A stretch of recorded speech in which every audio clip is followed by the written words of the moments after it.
So much of life comes down to control.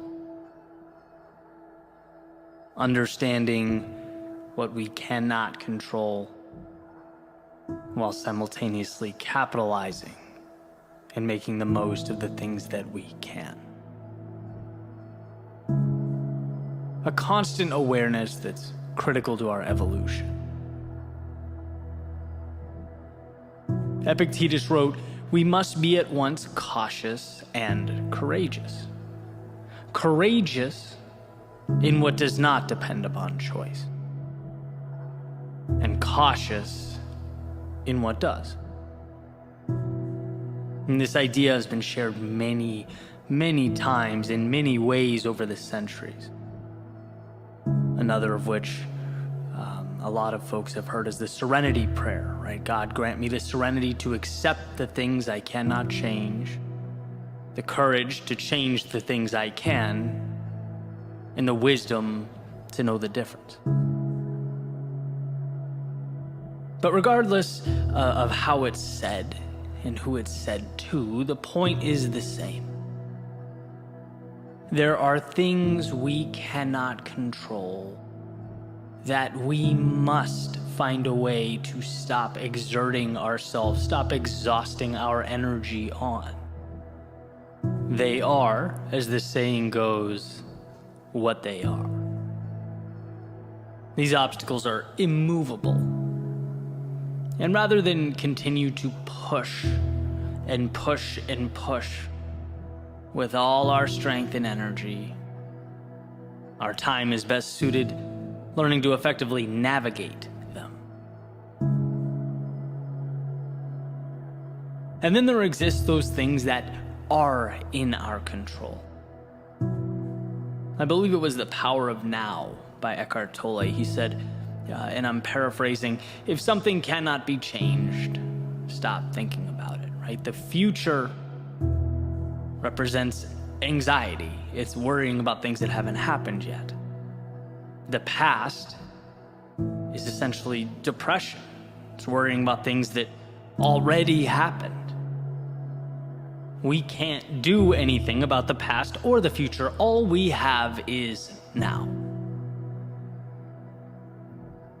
And if it can be changed, then act now in bringing about a desired result. Take that first step. Create some semblance of momentum, no matter how small. But to worry about what is behind you or in front of you is actually insanity. I remember loving the simplicity and pointedness of that message. Accept it, eliminate it, or adjust yourself to it. Sometimes it helps when I think about things in metaphors, and I tend to do it often. This morning I was drinking coconut water, right, of all things, and I was thinking, man, it'd be nice, you know those little pieces of coconut that float around in there? I was like, it'd be great if they were not in there, right? So I have this idea, just grab a strainer, pour it through the strainer into the glass.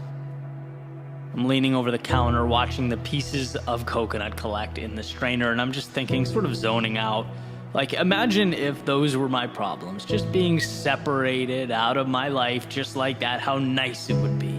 Captured in a little net, and then, discarded, thrown away. But, it didn't take me long to realize a couple things. One, such an idea would never happen. Life will always have some obstacle to place before us. That's what life does. After all, the word is predicated upon the avoidance of death. It's a struggle and a necessary one. Which leads me to the realization number 2. We want hardship, purpose and meaning. They're derived from our willingness to overcome adversity and transform because of it. A life without struggle is a car without wheels. And sure, you might avoid the fender benders, but you're not leaving the garage. Right? So that's a thumbs down. So I thought, okay, well, what if I slightly adjust that thinking? What if it's a subset of problems that I can remove? That's when it kind of hit me, the opportunity at hand, right? Not the so-called problems, but my thoughts about them. They're the real difference maker here. the negative storytelling that can be removed, pushed through the strainer. Again, not novel or groundbreaking. Like I said a few minutes ago, this idea has been around for thousands of years, but sometimes things land perfectly. Right moment, right time. And I knew what I needed to do was remove the worries and concerns pertaining to the events that I could not change. Yet I exhaust my energy dancing around and around with my thoughts about them. You cannot change the future. You can change right now, which ultimately becomes the future, and there's a difference. I had to, pull that back in. See, I think most of our problems are derived from anger or emotional attachment to the immovable, the unchangeable. One of my favorite sayings is, you can't change the direction of the wind, but you can always adjust your sails. And see, when you remove the self-tormenting you have going on about your past, things you wish you did or didn't do, when you remove the concern that the future won't be exactly what you want it to be, which tends to be where I lean of the two, you're left with one thing: the present, right? Clarity. You have officially empowered yourself because the things you allocate your energy to can be changed, can be made better or adjusted.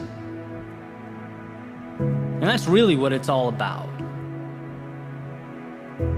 You can't change the fact that someone you loved or cared about let you down. But when you dwell on it, you're now giving up the present as well. You're preventing yourself from doing what is required of you now to make your life better. You can't control the fact that your company's reducing its size and your department is being eliminated. Can't control the fact that 8% get accepted to whatever you're applying to. Can't control the fact that you will be criticized for doing the unpopular thing, the thing that you believe to be right. And I say these things not to be a downer. I actually don't think there's anything sad about this. To the contrary. Right now that you've accepted these truths, accepted this as reality, now you can move toward what's best for you. No more dwelling on the unchangeable. No more fighting unwinnable wars. No, it's time to go put yourself in position to conquer whatever mountain is next. By straining out the things that cannot be changed, you are left only with what can. You can't change your company's personnel reduction, but you can find something else, something better out there. You can set the stage for a new journey. You can't increase the acceptance rate, but you can increase your value, go above and beyond, put yourself in position to succeed. And if you don't, they're lost. Continue learning, continue growing, continue moving forward. You can't stop the world's criticism, but you can learn to toughen up emotionally, learn to trust your intuition and decision making. Surround yourself with people you trust who lift you up. See, when you stop wasting time and energy on the wrong things, you get the right things. Like Greg McKeown says in Essentialism, it's not what we can acquire, but often what we cut away. Removing the things that weigh us down, that we're dragging along with us everywhere we go. They don't need to be there. I say to myself often that I have everything I need. It's there. Some of it's materialized. Some of it exists as a seed that I need to identify and water and nurture, but it's all right here. Which means the problem will never be that I'm incapable. It will never be that I'm not good enough. No, when I'm in the wrong, it's because I've forgotten to see it. I've either become consumed with the wrong things or lost faith in myself to do the right things.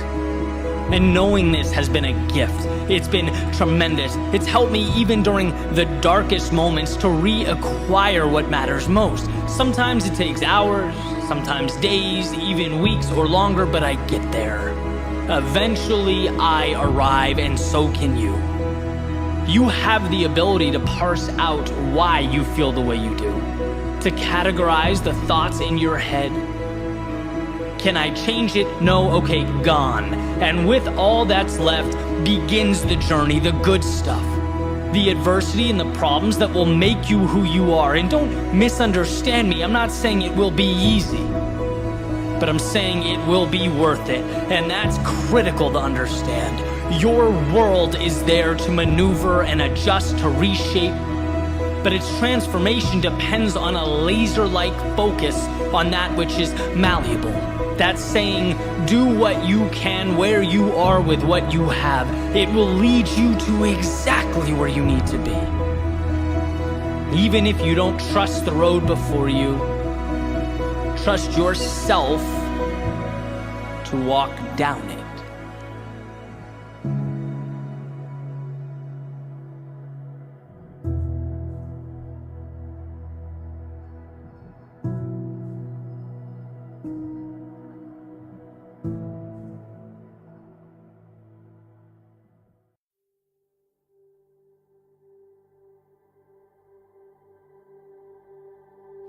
Today is not like any day I've lived before. And why should it be? This very second, there are roads to be explored that I've never before walked down. There are actions to take that I've never before taken, and ideas to bring to life that I've never before given the respect they deserve. That's saying, my golden rule, you are always one decision away from a totally different life. You are always one realization from pulling the lever, opening the door, finding the answer you've been walking by all your life. The problem is you don't see today as today.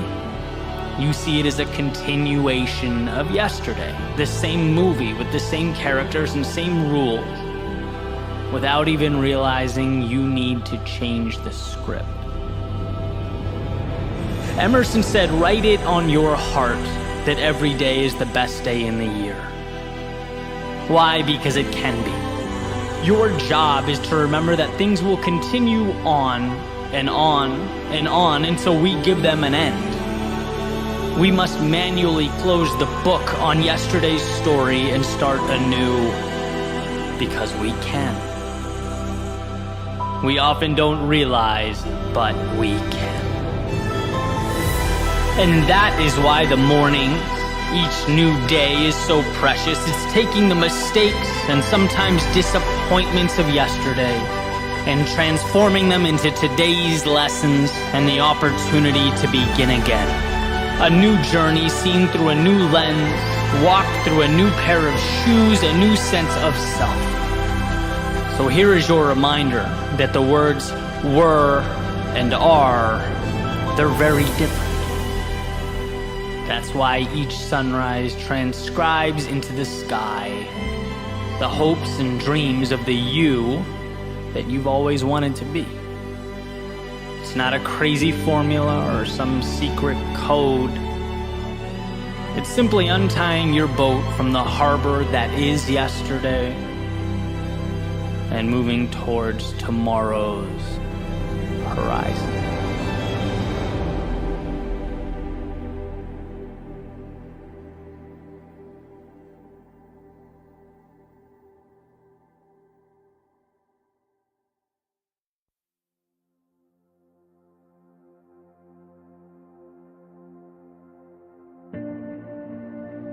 Someday, the things that you currently don't understand will make sense. Someday, the big things you're dealing with won't seem so big anymore. Someday, the doubts you have about yourself will be revealed as false. Someday, you'll see that the things you worry about didn't matter at all. Someday you'll see that the road before you wasn't something you had to walk flawlessly, but rather something you had to trust and believe in. Someday you'll look in the mirror and see that you had it in you the entire time, that there was nothing you needed or should have been hoping for. Yeah, someday. Someday that will all be true. But what about some days from the past? I remember years ago thinking someday I would venture out into the world. Someday I'd speak my mind. Someday I would start my own business. I would surround myself with people who believed in what I believe. Someday I'd make a little more money, have a little more time to do what I love. Someday I'd have all that. And as I look around, I realize it looks a lot like someday. But guess what? As we grow, so do our some days. It's a chase that never ends. There's always something more. There's always something bigger and better. And the problem is not the ambition. The problem is forgetting that in so many ways, you've dreamt of being where you stand right now. You have arrived. You're not the same person that 10 years ago was throwing some days out into the universe. No, you have grown. You have learned. You have evolved. And why does this matter? It matters because without acknowledging how far you've come, you cannot acquire the strength needed to go where you must go. When you don't feel good enough, it's often because you haven't looked over your shoulder and opened your eyes. The evidence is right there. It's hiding in plain sight. There's proof that you've been there, that you've faced demons and conquered them, endured your battles and overcame. You did that. And at one point not that long ago, you couldn't say that you had. You weren't yet that person, but things are different now. What you have today was once only that hopeful someday. It was a fleeting thought. It had no merit and no value, yet you brought it to life. Look what you've done. Understand how far you've come, how you ran when you could, you walked when it was possible, you crawled when you had to, and continued on to arrive at a someday that is right now. You, my friend, are a maker of things unseen, an architect of tomorrows and some days. So don't you dare, don't you ever entertain the delusion that this gift suddenly stops now. Suddenly the burden is too much. The mountain is too tall. No, what you do is overcome. That is who you are. You've done it for you. You've done it for the ones you love, and in some cases, the ones who didn't even understand, but you kept going. Marching through the fires of hell to turn some days into right nows.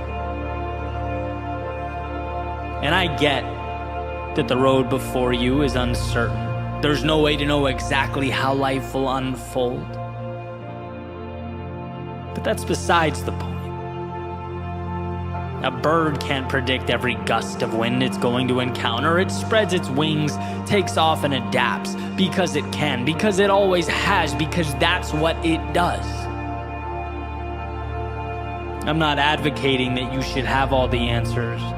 No, I'm suggesting that you trust yourself to find them. To move forward into the haze that surrounds you, to make sense of the seemingly illogical, bring about reality from the make-believe. Someday, you will have what you're aiming for. But here's to never letting a today go by without realizing that you are always living out a someday from your past. You are always arriving and leaving simultaneously. The accomplished and the student, crossing a finish line and on the starting block with another race around the corner, another chance to stretch your legs and reach for the heavens. If you ever forget that, I ask that you find it within yourself to look over your shoulder, to remember what you once asked for, and to appreciate the journey that you have undertaken. You did that. Now onward you go. You have more some days to bring to life.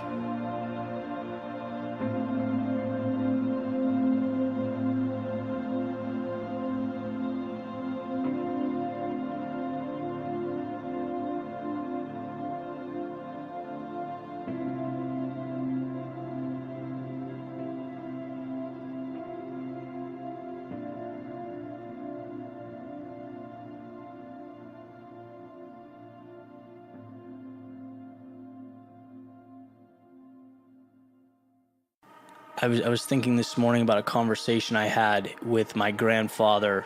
This particular example, I was living in LA at the time. My grandmother, my grandfather, they flew in from Boston, and I think we're doing some family stuff, but I wanted to hang out with my friends down the street, right? I wanted to go to Kyle's house, play Star Wars, whatever it was we were doing, and that felt like the world to me. Like I didn't want to miss out on that because I felt like I'd lose it. If I wasn't there, I'd lose something. And I remember him taking me from the kitchen to the living room and being like, Eddie, you have to relax. He's like, that stuff, I promise you, will always be there. The fun, the escape, the metaphorical going to Kyle's house will always be there. You have to do what's right for you. And then when you need that, it's there. It was almost like all the nuance and the detail is reacquirable.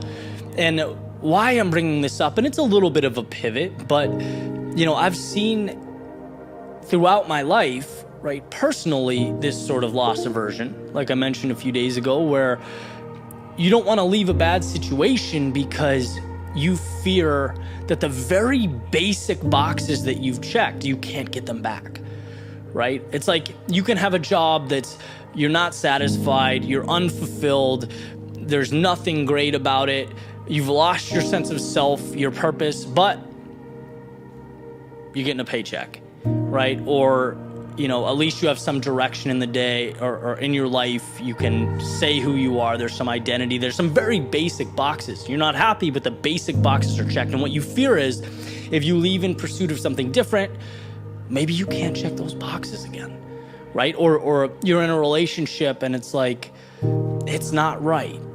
And in your core it's not right. But there's very basic boxes that are checked, right? You're not alone, you're with someone, there's some predictability in your life. Like, it'd be tough to lose those things. And so that's really the essence of what I want to say, right? Having the self-belief and the self-trust, because that's really what it comes down to understanding that if you move into the unknown, you can recreate those things. You can check those basic boxes off. But if you don't have the courage to move out of that situation, you'll be shackled to a world that's not really meant for you, right? So like the job thing. And by the way, I always worry about saying this because there are people that love their jobs. I'm never ever knocking a 9-to-5. Like, it's just my thing. Right? That was, for me, I felt so constrained, and I'm just such a, I love to be creating and sort of out on the fringes. That's just like what motivates me. That's not how everyone works. So I don't want this to be interpreted as me bashing a 9-to-5. It's just my story. But like, I realize that I could have walked away, come back in a year after living in like Thailand, and things would have been exactly the same when I got back. right? I could have got a similar job. I could have found ways to check off those same boxes, right? Those foundational things, they're reacquirable, just like the relationship thing, right? It's like, if it's not right for you, there's 8 billion people in the world. 8 billion. You think one of those doesn't share your value system? One of those you can have fun with, hang out with, relax, enjoy yourself, improve your life? Like, of course you can.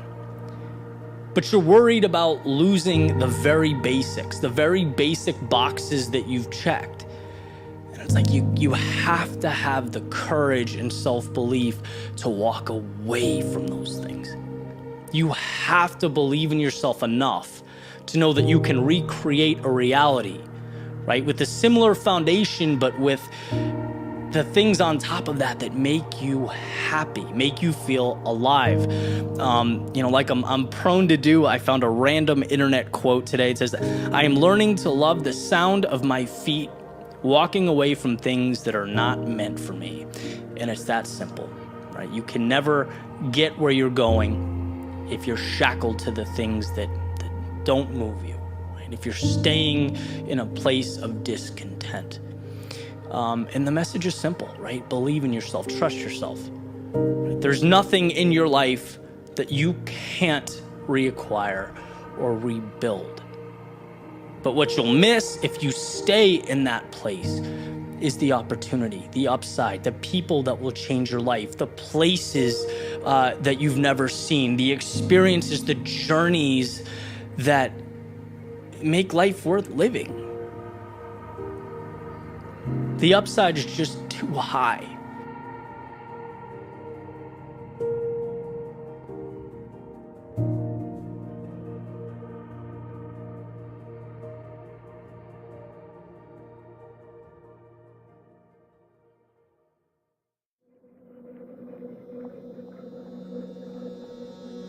There's a quote attributed to Seneca that states, "No man is more unhappy than he who never faces adversity, for he is not permitted to prove himself."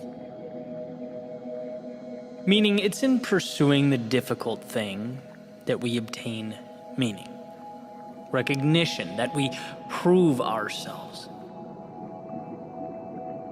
But prove ourselves to whom?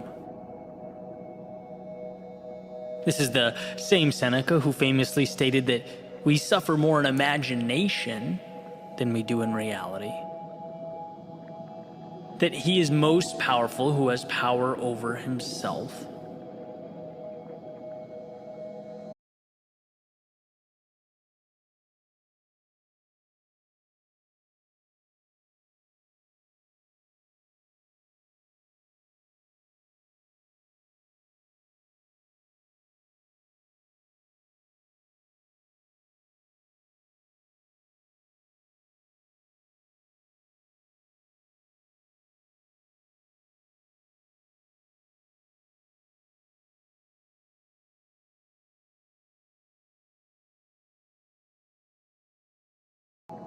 See, when we look at the difficulties of life, and there's no doubt that life can be a very difficult thing, it's easy to look at the world as this binary playing field, right? Me versus the world.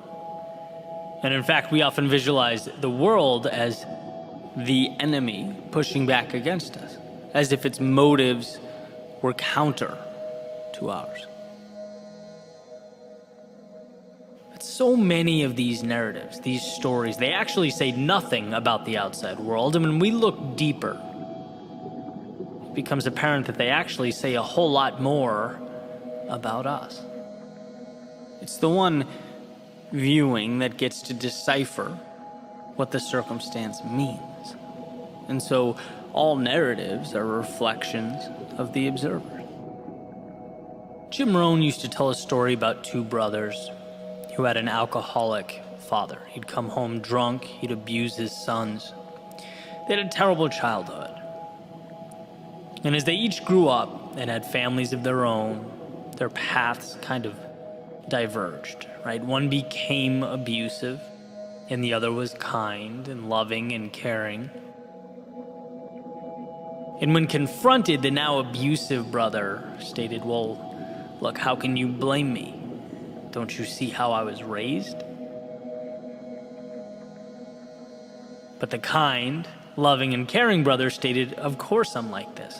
I could never put my family through what I went through as a child. Same circumstances, different lenses, interpretations, which means different real-world result.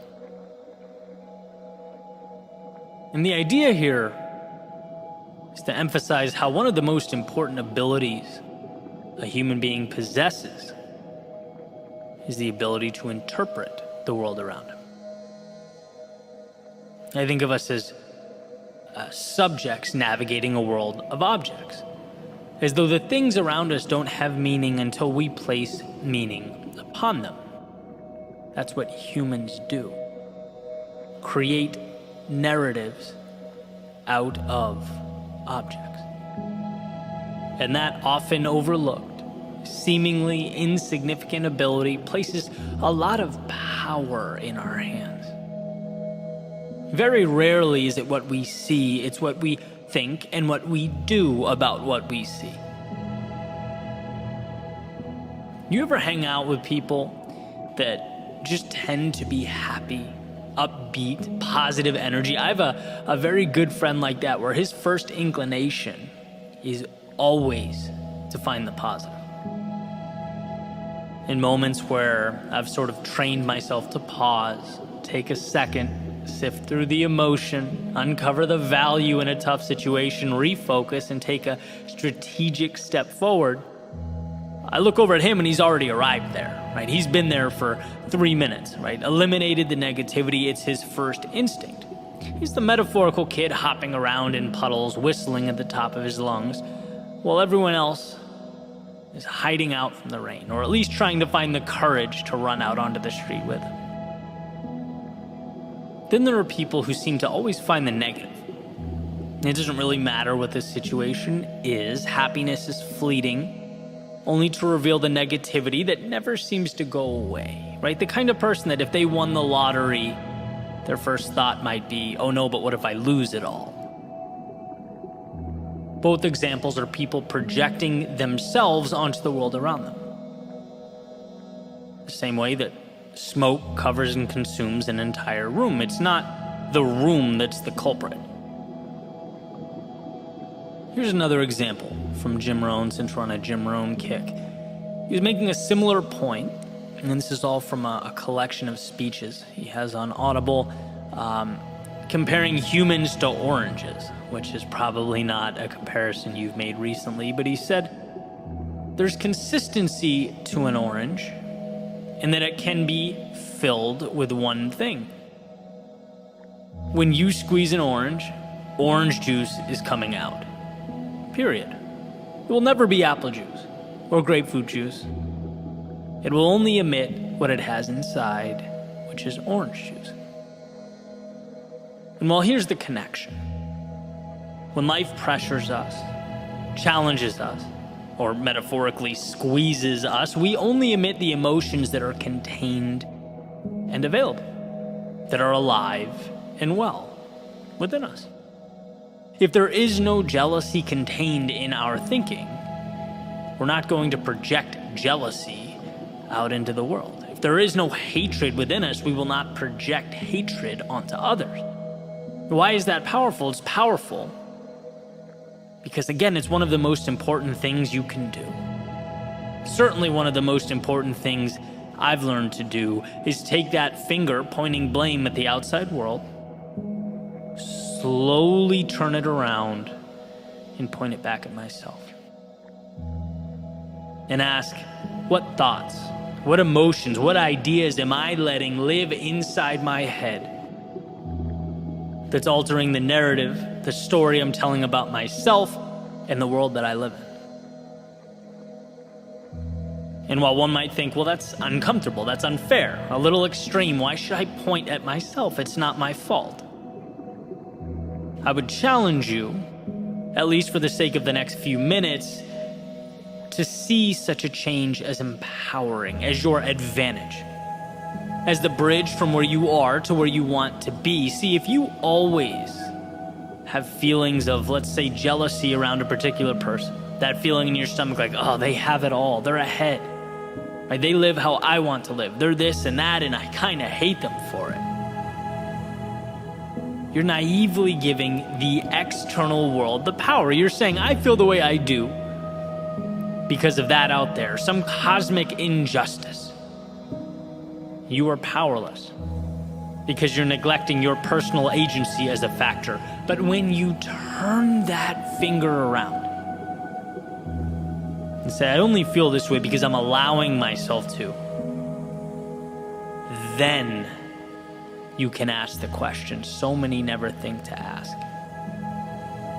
Why? Why do I feel this way? Which lights a path to how can I fix it? See, the key to a better life is realizing you don't have to be in the passenger seat, pointing at and blaming the driver, complaining about the road being taken. No, you can get into the driver's seat. You can take the wheel. You can take control. Inherit responsibility. And there's more at stake. There's greater vulnerability. But the upside is unfathomable. And I find myself thinking all the time, man, people are blaming the wrong things. They're shifting blame to the wrong adversaries. The real villain here is not the driver or the road or the weather. The real villain is the voice in your head pleading with you not to take the wheel. Pleading with you to ride shotgun and complain as the world passes you by. And of course, it makes sense to qualify that with the inevitability that there are some things placed upon us that are just bigger than us, that we can't control. And you can make a list however long you want to. Natural disasters, decisions and actions of others, health problems. We don't often get to choose the landscape. So as the Stoics would say, understand that. Understand what you can't control and what you can. Because the beauty is that you can control how you navigate that landscape, and that is power. That is what makes the difference. See, the two brothers I mentioned a few moments earlier, same landscape, different navigational tactics, different view of what it all meant. One took the wheel and one did not. So that Seneca quote that states, no man is more unhappy than he who never faces adversity, for he is not permitted to prove himself. Well, it's perfectly clear, as far as I'm concerned. The question is not whether or not to face adversity. I think we all understand that. What I hope we take from today is a better understanding of what the true adversity is. A better understanding of the fact that in front of us there is always an answer, a key to every lock. Some people just don't think to look. They're so busy peering around every corner for external enemies and scapegoats that they don't give themselves permission to succeed. Maybe unfortunate, but it's true. You can hit the bullseye over and over again. But if it's the wrong target, it won't do much for you. You might as well have missed by 50 feet. And I think that is what we overlook. You can't always fix the outside world. You can't change the unchangeable, but you can always change yourself. You can always fix you. As Tolstoy said, everyone wants to change the world, but no one thinks of changing himself. You're capable of being both your greatest adversary and ally, so choose wisely. Because the world around you will do nothing more than respond accordingly to your decision.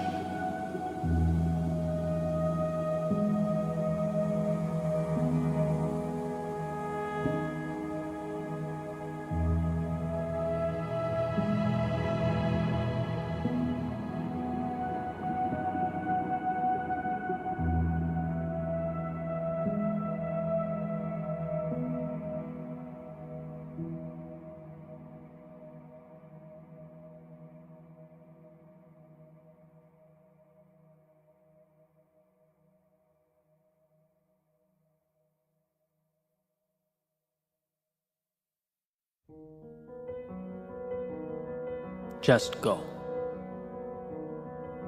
Sure, things will feel strange at first, abstract at first, wrong at first. It's incredibly difficult to separate from the past. It's hard to detach from the deeply rooted biological whispering of, hey, at least you knew what to expect back there. But that whispering has preservation in mind, not happiness. And at some point, we need to stop preserving that which is not ideal, so go. The walls that once existed, they'll crumble.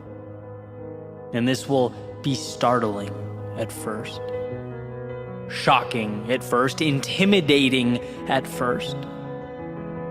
It's incredibly difficult to watch foundational structures crumble around us, especially when you know you are the one that lit the fuse. It's hard to walk away from the faint murmur stating, hey, this was your home, how dare you leave it? But those words, they have status quo in mind, not growth. And home is an idea you take with you. It's no set of parameters. Just go.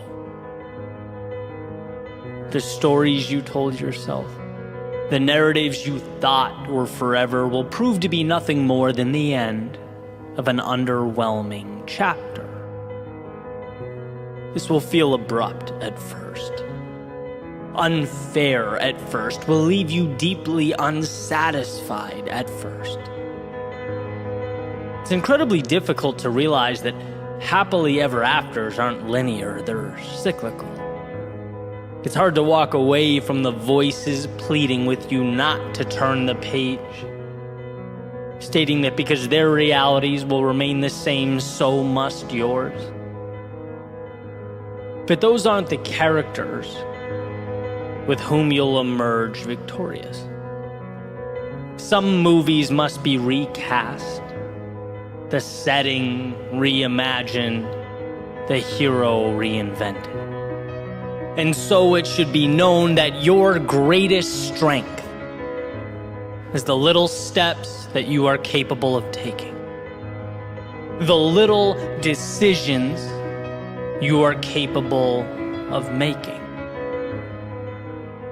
Remember, safety is not safe when it keeps you from what you need. And the wrong nows have a tendency to evolve into the wrong forevers. The small concessions, well, they become the big mistakes. So if it's a sign you're hoping for, let this be it. If there's a time you're waiting for, let now be that time. If it's someday you are dependent upon, let today be that day. As doing nothing is in fact a decision, but only one of many. One path laid out before you, one single grain of sand, where the edge of today's world touches the shores of tomorrow's. Sometimes it's about the ability to stand up, face the horizon, and just go. Go because it's only upon going that you realize you're capable of the journey. You finally see in yourself the strength you've longed for. It's in going that you realize yesterday's situation wasn't even really the problem. It was your fear of the unknown, of leaving that situation. It was living with the devil you knew, instead of potentially having to face the devil you didn't. That's what happened to your wings. They just felt safer tucked away. But it's in going that we acquire perspective. The tragedies, the devastation, the things that kept us awake at night, they really weren't that bad. But how are we to know? When you build walls around yourself, what's within them becomes your entire world.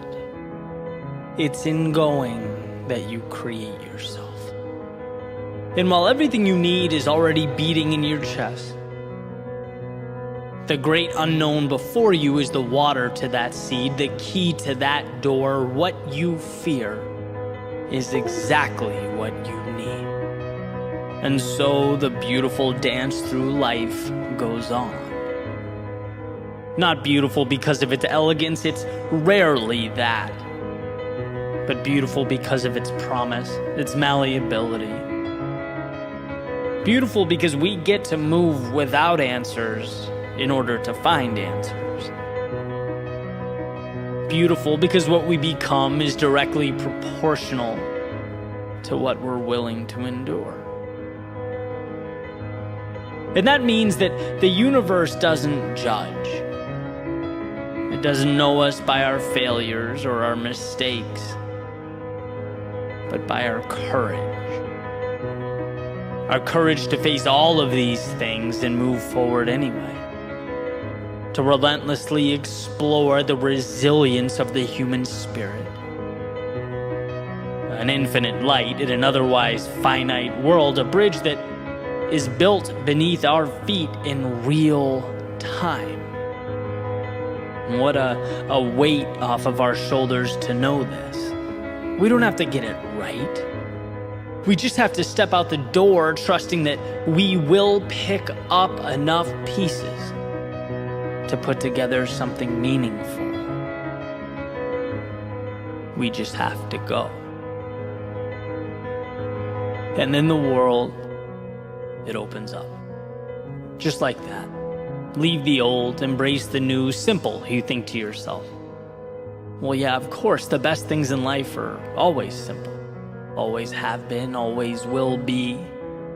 We just imagine them to be difficult. We have a knack for making simple decisions into complex matrices of cause and effect, pros and cons, wins and losses. We learn to think for years until we finally come to the brilliant realization that happiness, that meaning, that a life well lived comes when we think less. Ready, fire, aim. There is no perfect path, just an adjusted course, an endless series of change, of learning that falling is just a road sign indicating where we need to go next. You can't plan for that. You can't chart a course that doesn't exist. No, you leave who you were yesterday behind and you set sail. They'll ask you, where do you see yourself in 5 years? And you'll think, who knows? But not here. It couldn't be here. It must be somewhere evolved, where pieces of the world shaped your outlook and became the armor that you now wear. New game, new rules, new expectations, new people, new places. And what really changed? Well, how you view yourself. It's funny how it all works. How things come together when we look over our shoulders. Like it was meant to be. As if this had to be the way things are. No, you could very easily have stayed dreaming, looking out that window, wishing you could leave, hoping for answers that didn't exist. And so the complex now feels as simple as we meant it to. We move forward not knowing but trusting, and we look back with the sense of understanding and a confidence that was built over time. In the game of life, there are people who go and people who stay. People who build and people who don't. And I'm not saying everything will be perfect or everything will immediately snap into place. How could I? But what I am saying is that in moving forward, we pull back the curtain on the opportunity that is available to us. We move from the physical limitations of the bodies we walk around in and towards the infinite power of the mind that powers them. We become who we were always meant to be. How do we know what that is? Well, not until we look over our shoulders, of course. So go. Go make your mistakes. Go learn your lessons. Feel your moments of pain and your moments of bliss. Your times of doubt and your times of certainty. Because in doing so, you will have done the very thing so few people get to do with their limited time on this planet. Truly live. So go. Just go.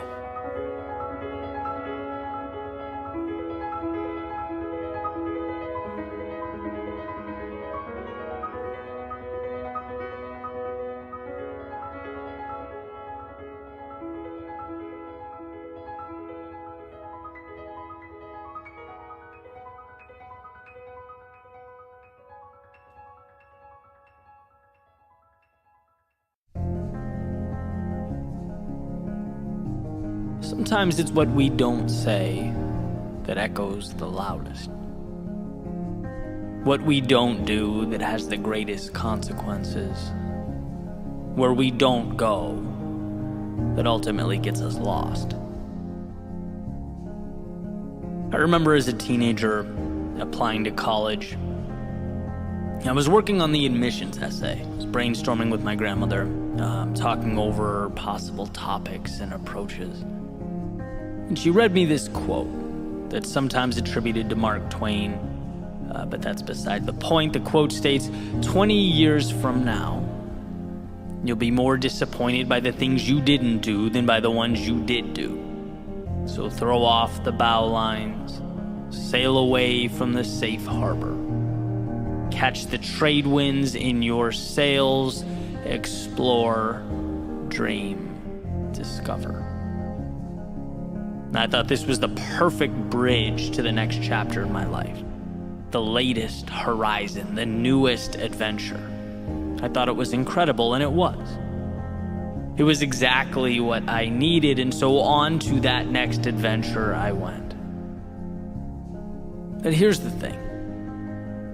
As life unfolded, this equation somehow transformed from exploration and dreaming and discovery into the question, well, what am I supposed to do? Somehow, without my paying attention, life turned into a checklist, a question I couldn't get wrong, a test I needed to make sure I didn't fail. It's amazing how quickly we forget the infinite breadth of life because we're focusing on the dotted line before us, the one we're supposed to walk.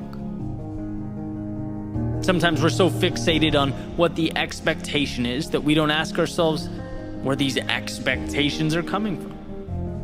Who is so significant and wise that they know what's best for you to a greater extent than you do? See how that's an important question, and also one you can lose in your periphery as you follow that dotted line before you. When you have a destination in mind, hopes, dreams, ambitions, well, that's an adventure. When someone else has a destination in mind for you, whether this authority is imaginary or not, that's obedience. And sometimes the greatest disservice we can do to ourselves is to not stop and think, to not stop and ask ourselves where we're going and why. Do you remember when you were a child and you got into trouble, right? Sometimes you'd get sent to your room. And for me, this was agony. When it was punishment, I wanted to be anywhere but confined within those walls. I hated being sent to my room. And then finally, the door would open. My parents would say, Eddie, you can come out now. I'd go outside, play basketball for a little bit, and then oftentimes I'd find myself right back in my room. Happy, playing with my toys, whatever I was doing, not a care in the world. And it's like, what changed? Nothing but the context. Same me, same room, same toys, same whatever I was doing. It was, however, no longer a punishment. And I think this realization is worth exploring. We may not realize, we may not even be able to articulate it, but I think we long for control over our lives. We long to walk our own path. And in this situation, the path led me right back to where I was. Sometimes, though, the path leads us in the opposite direction, far away to distant worlds. The end destination is not as important as the fact that we chose it. That we asked ourselves why, and that we believe in the answer and immerse ourselves in its execution. So when Mark Twain talks about the things that we don't do holding more weight in our hearts, it's because those things we tend to skip over are often the very things that breathe life into our souls. We'll go to school to get good grades, to get a 9-to-5, to get a promotion, to get a mortgage on a home. But the audacity to open that photography studio, the nerve to think you could rent a van and travel the country, the delusion to think you could start that routine that will get you in the physical shape you've always dreamed of. See, we're lucky and fortunate to have the things that we have. The quality of life we lead now far exceeds those that came before us. Life is convenient, incredibly convenient. But what is convenience if it comes at the expense of purpose, of meaning in life? Because that's what steers the ship. A crisis of meaning ultimately mitigates everything else. There is no exploration without meaning.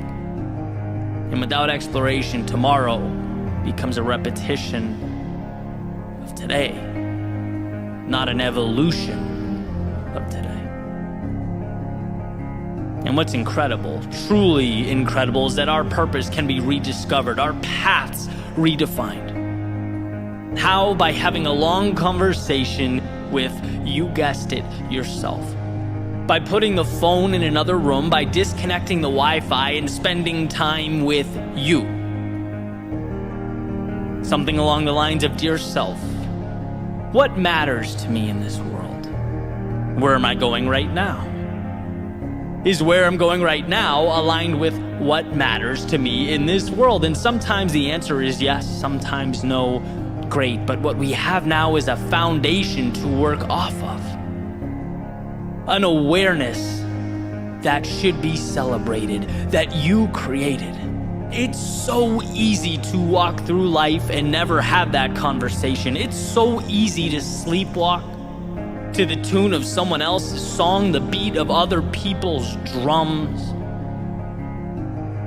But when you open your eyes, you see the correlation between your thoughts and your actions and your reality. You realize that when you wake up, that tendency to ask yourself what you have to do today, to reflect on your problems, those questions you assumed were normal, that you never gave much thought to. Well, now you'll see you can dismantle that notion. Now you'll see that if you can ask yourself what you have to do, you can just as easily ask yourself what you want to do, what you get to do, what life is inviting you to do. If you can reflect on your problems, you are just as capable of reflecting on the opportunity at your fingertips. If you can spend time dwelling on whether you're walking the obligatory dotted line that's been laid out in front of you, you're just as capable of redrawing that line and allowing it to pull you into a new dimension. Listen again, 20 years from now, you will be more disappointed by the things you didn't do than by the ones you did do.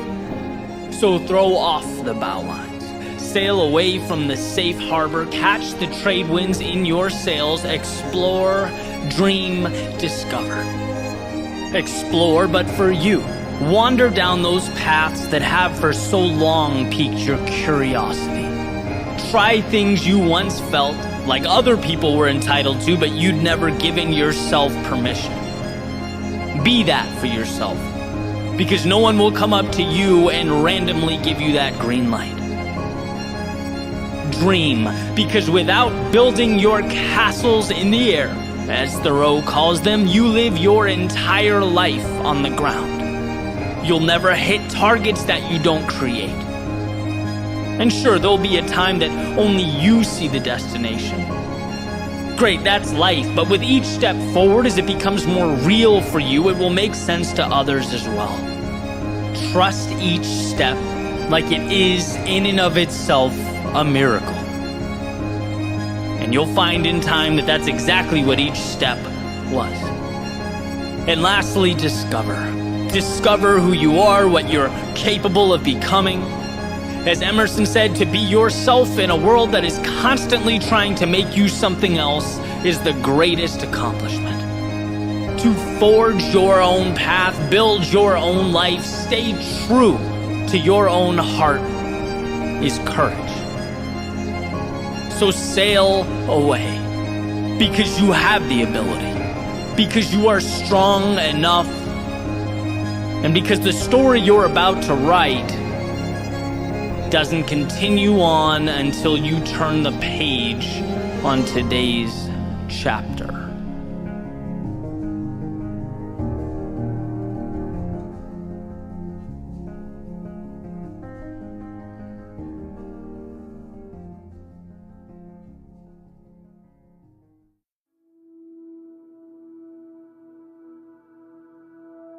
Many of life's failures are people who didn't realize how close they were to success when they gave up. Thomas Edison. A quote I go to when I've lost my why, when my frustration over the lack of a particular result overshadows everything. I don't think we realize how transformative these moments are. When confronted by them, we're presented two options: give up or emerge better than we were. It's not intuitive, right? It's not normal to think, I know this is hard, but hey, I'm one adjustment away from getting it right. One move away from uncovering momentum. That's why in such moments, I rely on others to remind me, and it's why I remind you now. To reiterate how small a push is required to simply get things moving. To remind you that you do want this. It does mean something to you. And you know what? These are the moments you'll look back on with the tear in your eye, a smile on your face, and you'll be grateful you pushed through. These moments, the darkest of nights, the lowest of lows, when we're lost, we're stuck, unsure, they are the ones that matter, so shake it off. See the difference? The reason so many people turn around is because they don't know the secret I'm about to tell you. The very same secret those before have passed on to me. You don't need to do anything but not stop. And if that seems too obvious or cliche, let me explain to you that it's in going that we're forced to find solutions. We're forced to become more. It's incredibly hard to stop an object in motion. But the question is, can you move forward when you don't have the answers? When you're tired? When what you've been looking for is nowhere to be found? Can you imagine at that moment what the other side will be like? Looking back on your journey, knowing that where others stopped, you hung on. Where the cost was too much for so many, you laid it all on the line.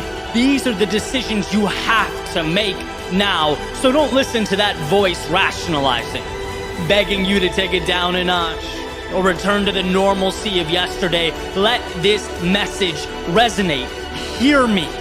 Embrace the fact that you are always one move away from recapturing momentum, from finding yourself again. It's there. Everything you need is there. Have the patience to find it, the patience to do what you do best. Find a way.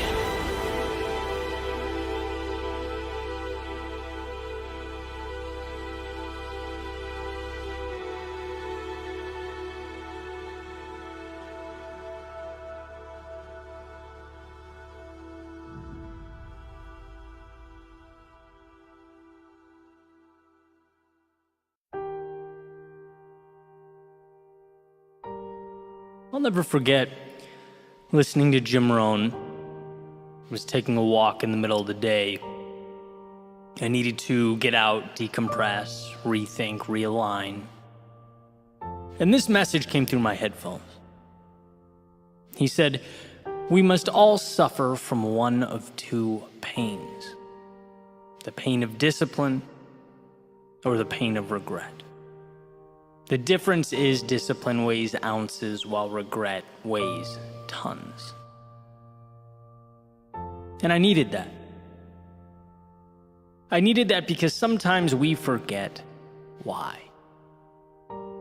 In the midst of the day-to-day, the trials and tribulations of life, we forget why we endure. And there's a strange dichotomy that exists. Because, you can't measure discomfort that hasn't arrived yet. You can't identify regret that hasn't materialized. Yet in a way, you have to.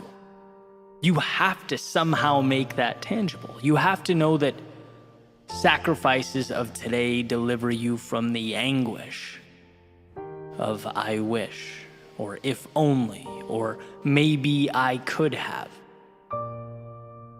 I've heard it said that humans' ability to delay gratification is what makes us so unique, incredible even. But that doesn't mean it comes easy. So as I walked, I became reacquainted with the trust that I had in myself, in the future, and the steps I was taking. It wasn't that I'd reached some grand finale, but that I gave myself permission to stop constantly expecting one.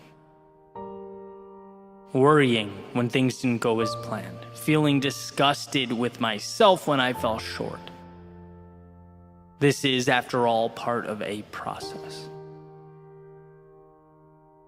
And if one stays the course, builds a foundation of discipline to guide them towards what they believe in, things will evolve. We feel uncertain because new things don't have a precedent, at least not a personal one. And that feeling of, I wish I knew or had some predictability, it's real, it's common. But if minimizing regret is what means the most, then it also means that we must have the discipline to walk steadfast into the unpredictability of tomorrow. A long-term, sustained discipline. In one of my favorite interviews, Bronnie Ware, who wrote the top 5 regrets of the dying, was talking about surrender and how she mentioned in her book, letting go. And I asked her, can you explain that? What's the angle? Because the way I look at life, there's always something you can do. You can always improve your situation somehow. And she basically said, it's not about what you can control, what you can do. It's about putting yourself in position to live the life you want to live, and then letting go of that which you cannot control. It's about not worrying over external forces as you walk your path, because all you can do in life is walk your path. And that became the marker, or the question: am I walking my path?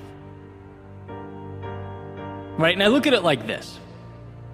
First, a vision gives you direction, purpose, keeps you excited, injects meaning into life. Second, discipline keeps you moving, becomes the tiny steps that transport you through your pursuit of meaning. And third, trust in the process. That you are here to give everything you have to give, and then the rest, as Bronnie says, must be surrendered. But the reason I bring this up is because all of it fits together like a puzzle, like 3 pillars of a Parthenon.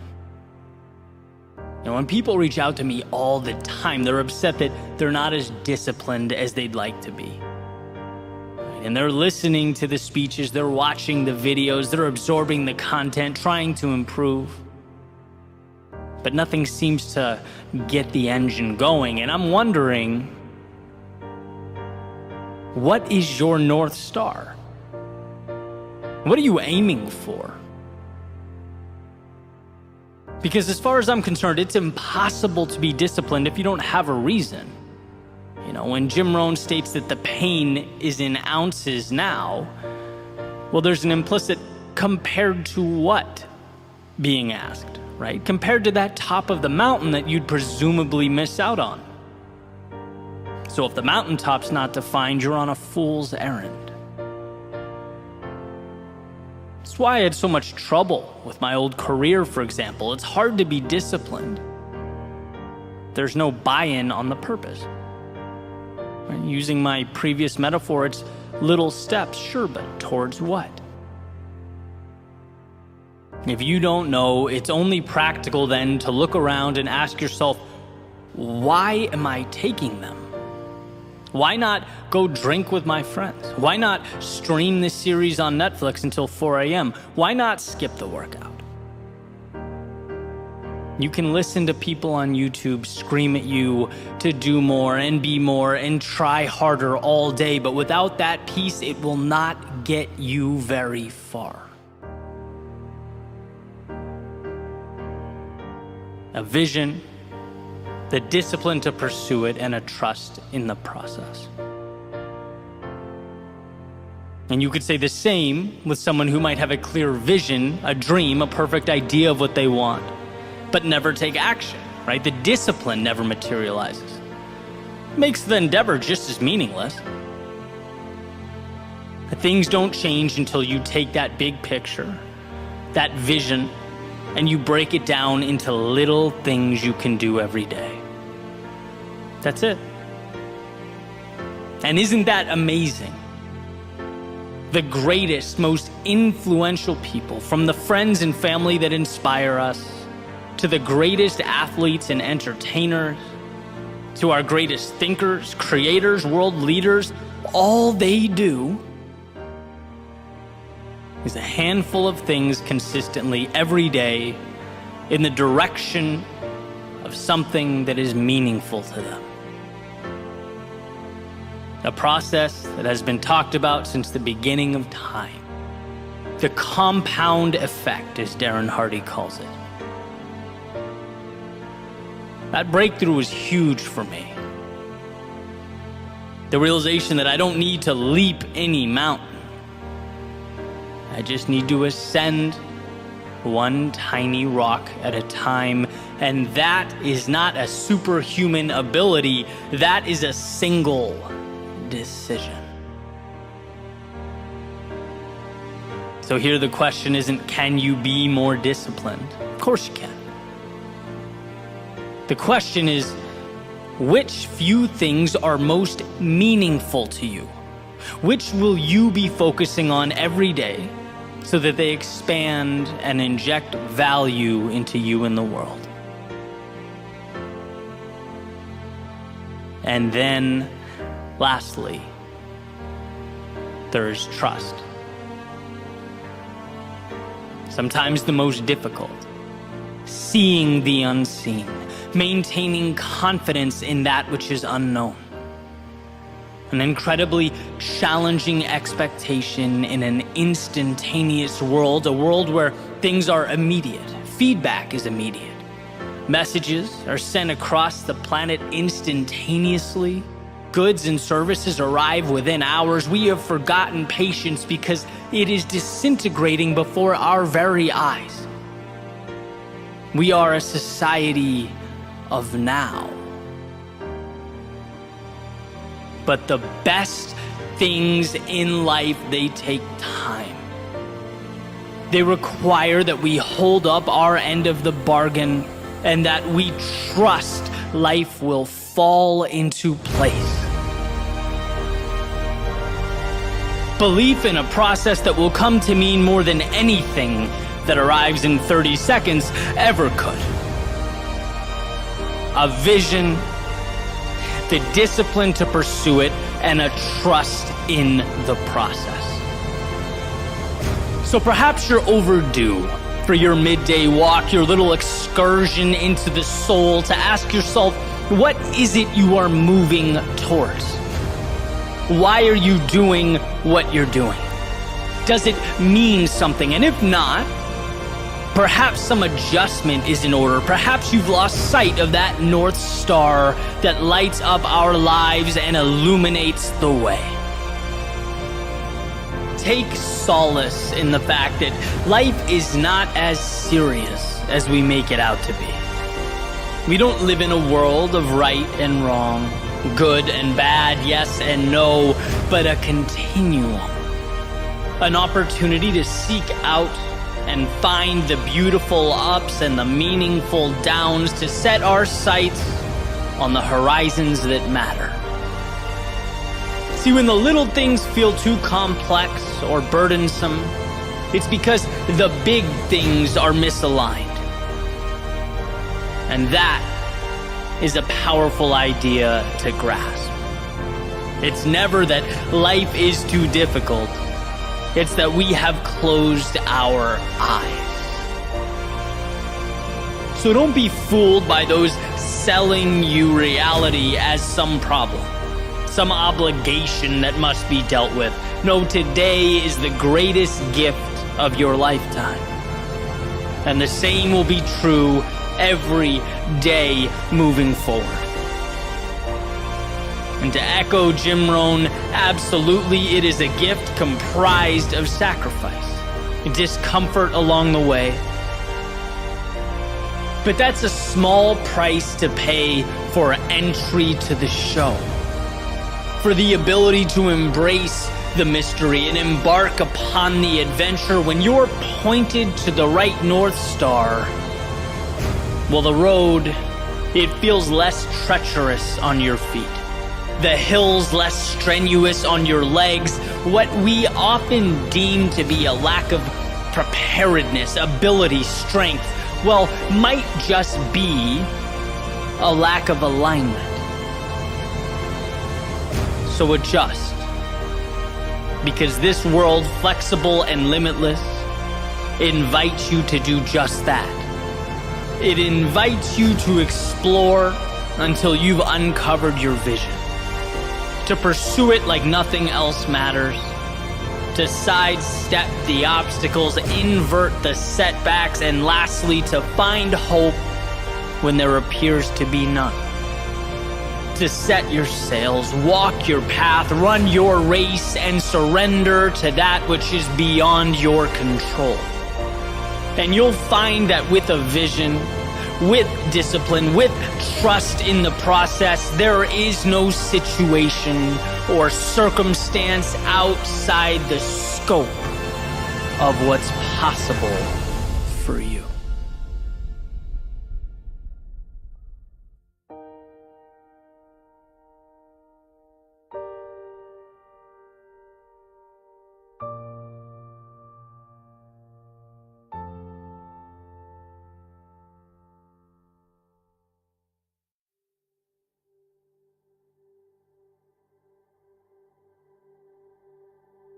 The little E on the car dashboard reminds me that I'm pointed east.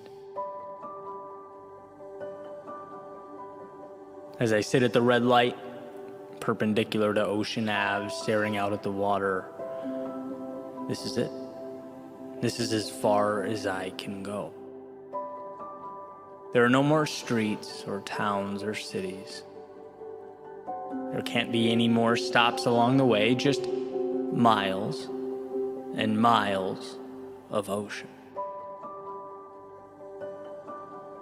And it's interesting for me to think about all the changes I've made up to now, growing up outside of Los Angeles on the opposite coast, relocating again and again, sometimes very targeted, methodical moves, sometimes just for the sake of change, but always moving, always going. There's a saying that wherever you go, you take yourself with you, right? You can change the scenario, the circumstances, the surroundings, but ultimately, you can never outrun yourself. You are accompanying you on whatever journey awaits. And it's often not until you run out of real estate, until there's no more road or options, that you're forced to look in the mirror and acknowledge that it is you who must change. It's you who must evolve and become that person that you need you to become. And that can be a scary thing.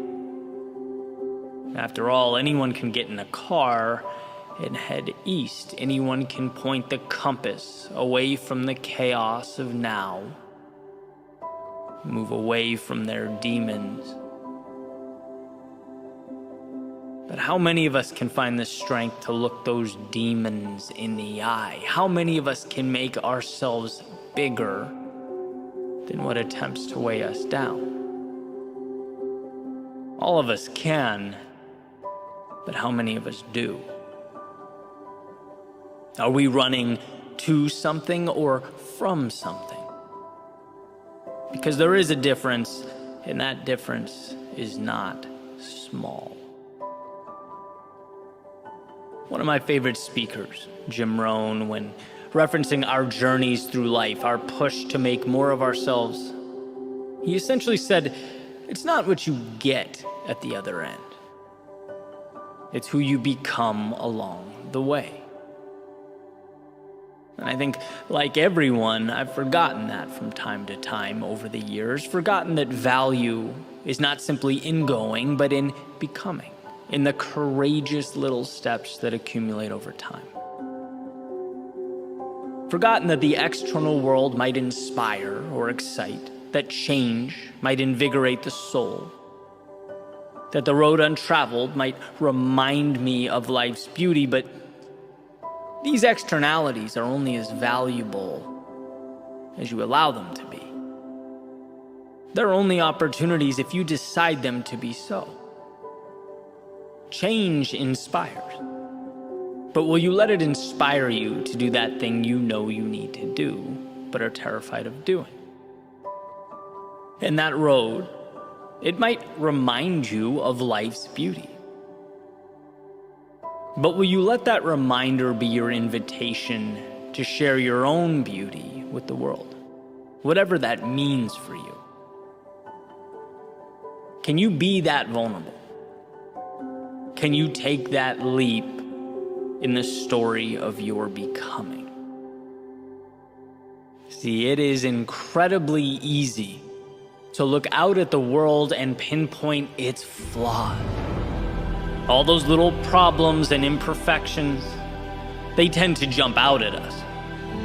But can you identify what you, yourself, need? Can you be courageous enough to ask those questions of yourself? What matters to me? What does a meaningful life look like to me? Where am I falling short? That is a conversation that needs to be had. And it needs to be had often. Otherwise, we will drive and drive until we hit water and are forced to ask that question. Because it's interesting that when we don't pause and make the changes that need to be made, life has a way of ensuring that we do. But when it's mandated by life, it tends to be a lot messier, a lot more chaotic. At least than when we make the decision ourselves. But either way, we cannot run forever. Either way, we must step into a new pair of shoes and learn to walk confidently with them into the night. There are plenty of little mantras floating around out there, little pieces of advice, and perhaps it's best for us to weigh them each individually, see what meets our needs and fits our criteria. After all, life is not one size fits all. But one of my favorite among these is to do one single thing that scares you every day, and I'll tell you why. Because when we become conditioned to turning our backs on all the uncomfortable things in life, we cripple our prospects of a better tomorrow. It's synonymous with the seed refusing water, saying no to the very thing it needs most.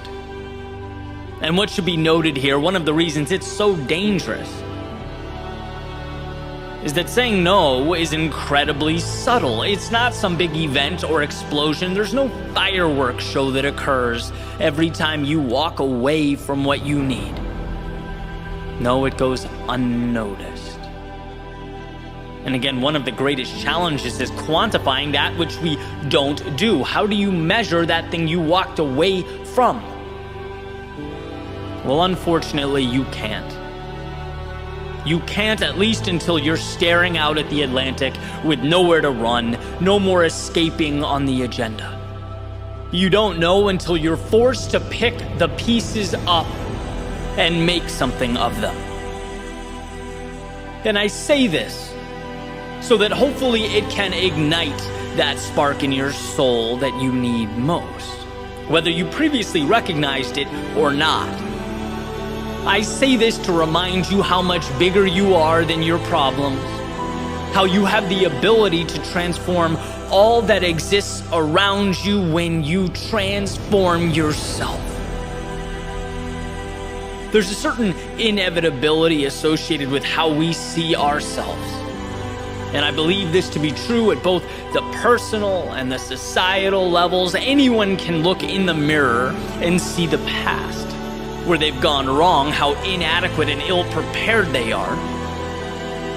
But the courage to look in the mirror and see strength, to both identify and understand one's shortcomings, but know that you have the power to do something about it. To know that the times you fell or didn't make the cut, they don't indicate that the endeavor was all for naught or unequivocally wrong. No, there is so much good tied into your pursuit.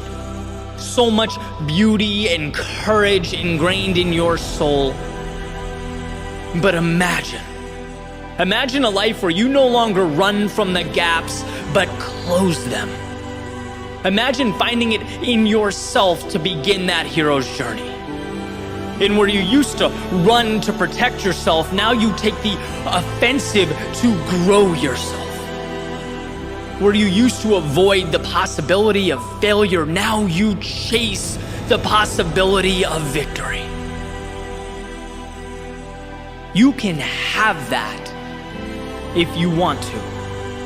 You can be that if you choose to. And sure, you may never be able to outrun yourself, but you can always adapt yourself to be that person you always needed you to be.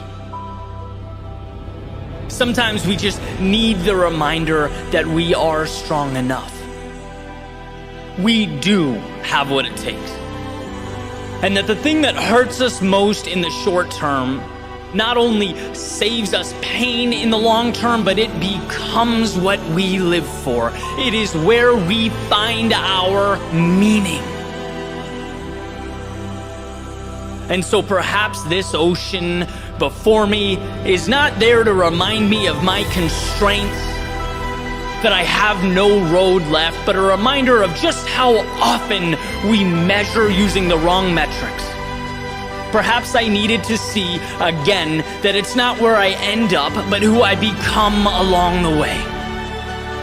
That when the internal self steps into the shoes it's been too intimidated to wear, that when the world within becomes the beacon you need it to be, the roads and the stops along the way, they matter a little bit less than the eyes that process it all, that decide what it means, how it will be utilized in the game of life. And so, yes, the little E on the car dashboard, it says that I'm pointed east. But as I sit at this red light, perpendicular to Ocean Ave, staring out at the water, I know this is only the beginning.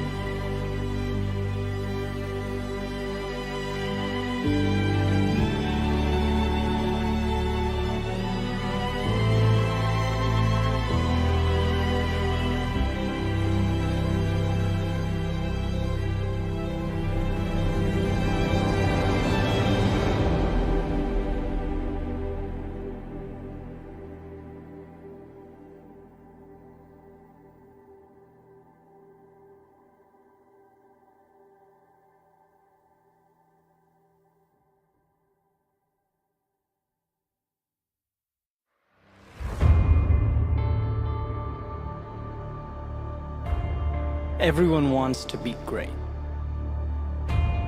Everyone wants to be the best, the top, the 1%. Or as the saying goes, everyone wants to be a beast until it's time to do what beasts do. See, what life has revealed and continues to emphasize is that our most vital decisions, they present themselves in the dark of night. The chaos of the battle, they show up amidst our discomfort. We know these moments. The ones that seek to stop us in our tracks and turn us around. They are what must be prepared for. They are the gateway to excellence. So let's look at the big picture for a minute. Life in totality. Because consistently doing the simple, easy things, they're important. Consistency of that which is simple is the foundation. It's what we build the structure upon, but it is far from everything. Moving right along, we have the difficult things that push us to be more, that show us who we are, that hurt, that test us, the temporary storms. They are the armor we come to wear. They're what prepares us to endure the trials and tribulations of life like a muscle that must be grown and developed. But the difficult things are far from everything. Because lastly, we have our defining moments. The moments that put it all together. When the sky feels like it's falling, the body feels like it's failing, the mind feels like it's dwindling. Presenting the question, will you do the hard thing when you feel like you can't do the hard thing? It's doing what's difficult when the situation around you is screaming at the top of its lungs. You've gone too far. You've separated from normalcy. You are wandering into something that can no longer be deemed predictable or safe. See, running is hard.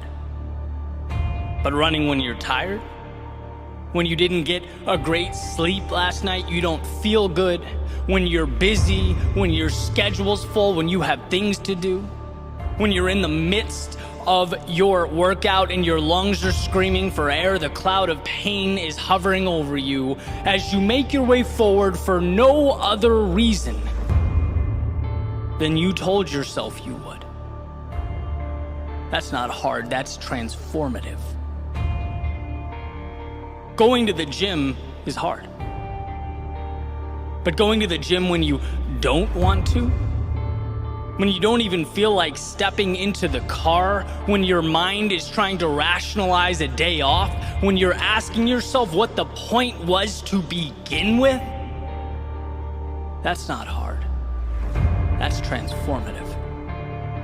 Growing your business is hard. But growing your business when you've experienced a monumental letdown, when you went all in and were left empty-handed, when you were chewed up and spit back out, yet you showed up, kept your eyes locked in on that win, that's not hard, that is transformative. See, these monumental moments, the ones that break so many of us, that we've all come face to face with over the course of our lives, they're not about easy versus hard. They're about doing the hard thing when it seems as though you cannot do the hard thing. The world is saying no. Your body is saying no. That chirping in your head is saying no. Can you separate yourself from that hurt and that anger and that disappointment? Can you segment the negativity, knowing that you will do what you can to remedy the situation, but that life's curveballs can't stop you from moving forward for the simple reason that you won't let them? When life gets hard, you have to be harder. The one who gets bolder. You have to learn to surprise yourself. Here is what I believe to be the goal, the pinnacle. It's what I aspire to become. When life puts me through hell, to dig deep and find the emotional IQ, the awareness, to know that right now is the invitation I've been longing for. My chance to level up. See, you might be wondering what brought this concept to the forefront of my mind. And well, it was one of life's inevitable setbacks. And I had to look in the mirror and say, I'm not going to think about the technical issues that just cost me thousands of dollars and thousands of hours of my time. No, I'm going to, one, learn, but put parameters in place so it never happens again. And two, find the opportunity. See, when we build back, we tend to build back stronger, clean slate, new lease on life. Where can I be better than I was? Where can I pinpoint and capitalize on the value I once walked right by? When we adopt this mentality, we become unstoppable. Someone on the outside looking in might say it's over the top, and it is. But so are the things that I want. They might say it's not that simple. Correct. Running away from our problems is simple. I'm not about that life. They might say it's impossible to do all the time, to think that way every day, and perhaps so. But if we bow our heads and retreat every time life isn't perfect, we'll never attempt anything. I'm not aiming for perfection, I'm aiming for progress. Those who aim for perfection tend to spend the entirety of their lives doing exactly that, aiming, planning, speculating. Wanting more for yourself means receiving more rejection from the world. It means elongated valleys of despair. It means deeper treks through the heart of the vast unknown, across distant lands and through turbulent waters. It means doing the hard thing when the circumstances are what mere mortals call impossible. At some point, we must transcend the versions of ourselves we once were. We must recategorize and redefine the adversity we face in life. Be the ones who find something where others see nothing. Find value in the seemingly valueless. Let us start from the premonition that there is always a solution. And if there is always a solution, there is always a way to bring it to existence. Some will stop at easy, fine, let them. Some will stop at hard, great, to each their own. But if one dares to push further, to trudge forth into the night, they will be tasked with doing the hard thing when the circumstances are devastating. They will be asked not just to sail the ship, but to sail it through the storm, to not just build the tower, but to build as the skies open up, the wind blows, and the ground shakes. That will be the difference. That has always been the difference. So what will you do when the time arises? Who will you choose to become?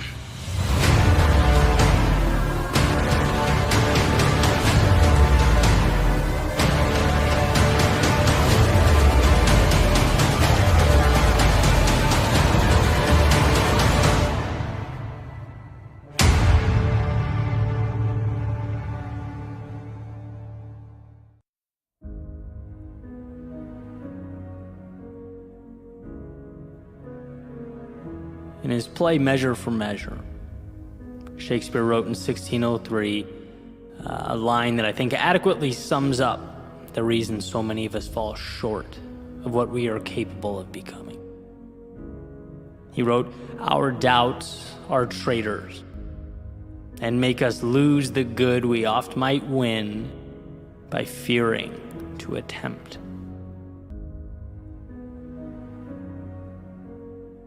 Our greatest tragedies and regrets in life tend not to be our mistakes. They're not when we try and we falter. No, the vast majority of the time they arise when we do not even attempt, because fear has prevented that very first step. It's when we have that perpetual light shined on all that can go wrong, while the upside and the opportunity sits in the dark, just out of frame. And in a world where you get what you focus on, to only focus on the worst possible outcome, it's a death sentence. It's debilitating. The way I see it, there are a million ways to improve something. There are infinite roads and paths and possibilities. None are certain, but what is? Here's the interesting thing, though. The only certainty, the only thing that is for sure, is that if you don't go, you will not arrive. One will never finish what they do not start. Listen to this quote from Thoreau. It's from his book Walden, which he wrote after about 2 years and 2 months of living in the woods by Walden Pond in Concord, Massachusetts. He wrote, "I learned this, at least, by my experiment, that if one advances confidently in the direction of his dreams and endeavors to live the life which he has imagined, he will meet with a success unexpected in common hours. He will put some things behind, will pass an invisible boundary. New, universal, and more liberal laws will begin to establish themselves around and within him. Or the old laws be expanded and interpreted in his favor in a more liberal sense." In other words, the world does not dictate, it reacts. It becomes what we decide it will be. And I was thinking about this recently. Have you ever thought about the utility of water? Just water. And how it is obviously essential for life. Specifically, humans can't live longer than about 3 days without it. Yet, we can also very easily drown in too much of it. The same thing that's required for life can easily take life away. It all depends on how it's being utilized. And so when I think about this, my mind goes to Shakespeare's message on our doubts making us traitors if we let them, or Thoreau's passage about moving with conviction towards the things that matter, towards our dreams. And what I see is an intentional restructuring of the world around us. The idea that life can work for us or work against us. It can be our headwind or our tailwind, the reason we stay or the reason we leave, and who decides that? You. You decide that. I often think back to my first creative project once I took the entrepreneurial route years and years back. I referred to the project as Quiet Desperation, in reference to actually another Thoreau quote, "Most men lead lives of quiet desperation," because I realized around that time how easily that could become reality, and decided to do something about it. For me, it was a huge step out of the routine and the cycle. I finally asked myself who I was living for. Where did I lose myself? Or had I simply never bothered to find myself? And I don't know the answer to that, but I know at the time, if you asked me, Eddie, what are you truly excited about? Probably be a lot easier for me to tell you about the things I didn't like, I was afraid of, that I was unhappy with. That's what I saw, that's what I focused on, and that's the point.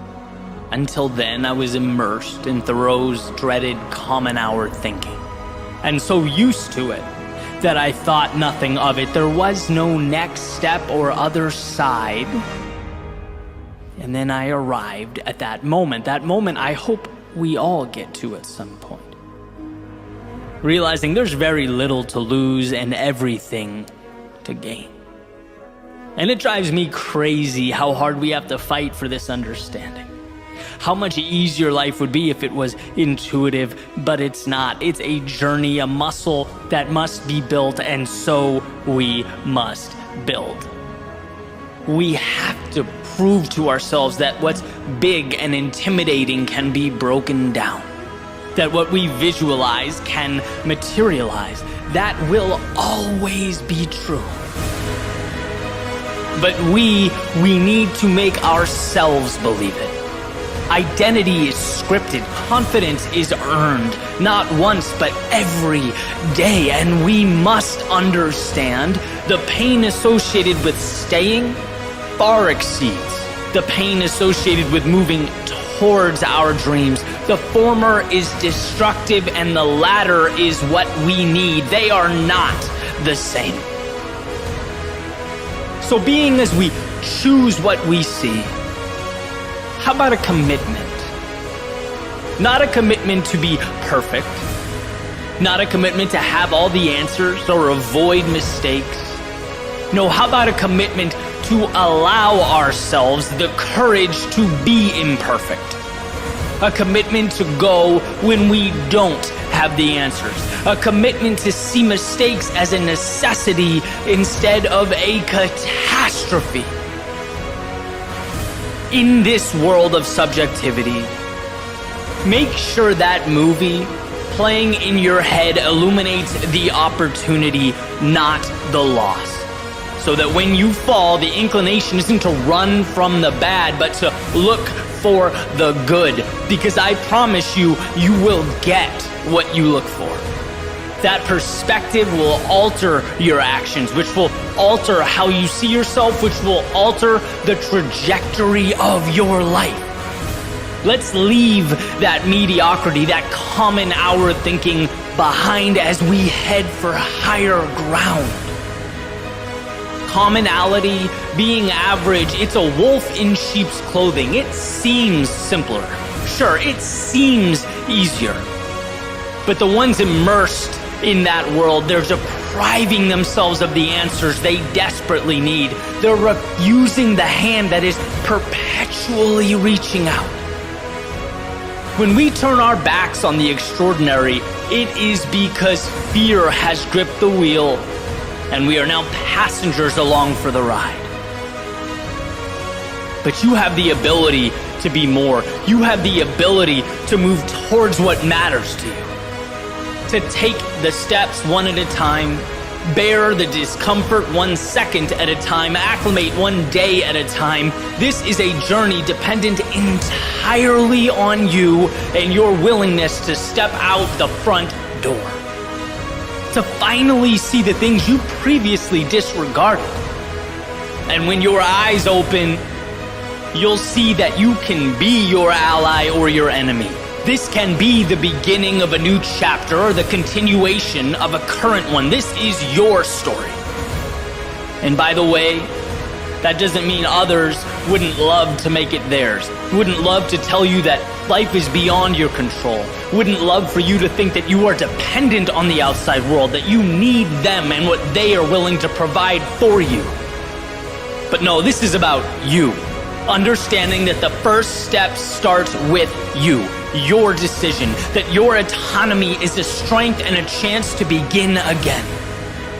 Change the way you think, and what you get changes. It's not magic, but practical evolution. When we force ourselves to see the positive, when we look for a way, we find it. That's reality changing because you decided that it should. And that's what the power of perception is. Nothing more than unlocking the gate that was previously placed before you. There's no better time than this very moment to walk through it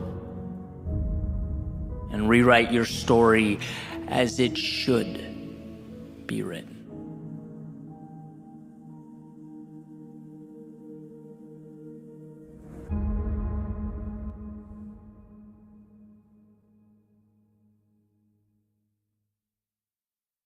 Here's an idea that's changed my life, right?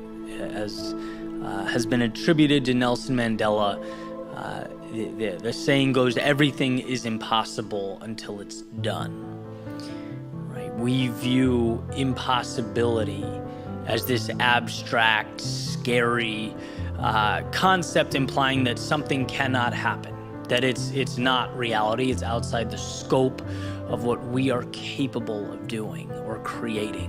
And we feel that. We feel that when we're in the middle of life's trials and tribulations, and we feel that push-pull. You know, we feel that when we're working on something and we feel unvalidated. We feel like everything's in vain, like we're putting in time and energy. Where's life rewarding us? Where is that? The top of the mountain, the medal, where's the applause? I cannot find it. When we feel that, the solution seems impossible. Nothing short of impossible. And what I want to do is kind of debunk that idea and show you how that abstract notion of something that just seems too big, it just seems insurmountable, how you can take that and break it down into very doable, manageable, daily tasks that change your life and your relationship with the Word. I want to give you 2 examples of books that I've read, and I've talked about them a little bit on the channel before, but I don't think in this context of how human beings have done impossible, quote unquote, impossible things and not even realized it until they stepped outside, right? Until they crossed some finish line, some abstract marker, looked back and went, oh my God. And the rest of the world went, oh my God. That's not realistic. And what's incredible is as the impossible was being done, the steps to get there were so small and so commonplace that the people carrying out the impossible acts didn't even understand, didn't know. They were just putting one foot in front of the other. And so both stories are related to war. And I feel like when you take sort of the darkest elements of mankind, stuff that's inconceivable to a lot of us, and you see how people were able to get through those situations, it puts things into perspective, right? We're not dodging bullets here in our own world.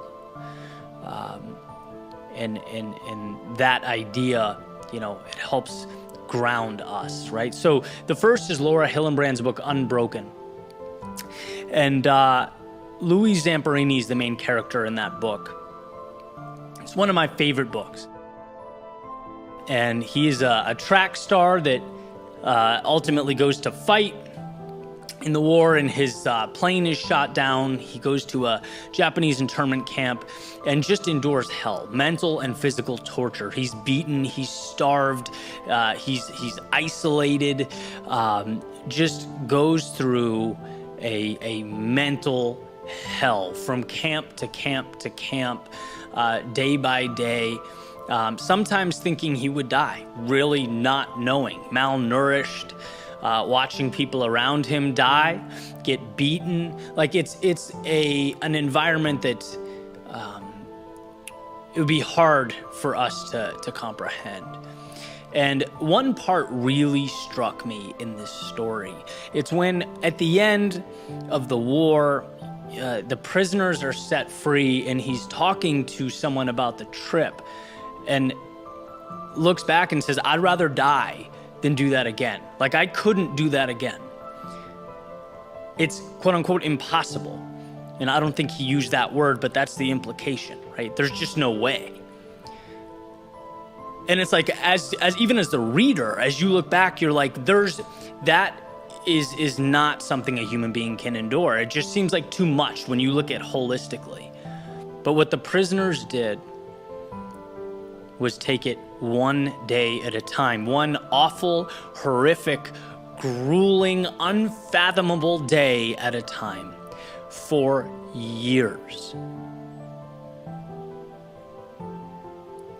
And then when the point finally came, they looked back and realized that what they had done was unbelievable. One day at a time. And it was heart-wrenching. It was so powerful to have him look back on his own journey and say, that's impossible. Like, I could never do that again. I would rather die than do that again. That's how hard it was. That's how just traumatic it was. Yet here he was standing tall. Another example is in the book Lone Survivor. Right? Marcus Luttrell is a Navy SEAL, and he's in Afghanistan with 3 other Navy SEALs who are killed in action. And there's a point where he is by himself, bit through his tongue, he had a broken back, he was mangled, and he crawls 7 miles through the mountains in Afghanistan while being shot at and taking enemy fire. And the portrayal of just slowly moving your body forward inch by inch to safety, again, is something that's unfathomable. That's impossible. That's not something that we can comprehend. I don't even think it's something he can comprehend. Right? And I'm certainly not going to speak for a Navy SEAL, but the idea is it's just unfathomable.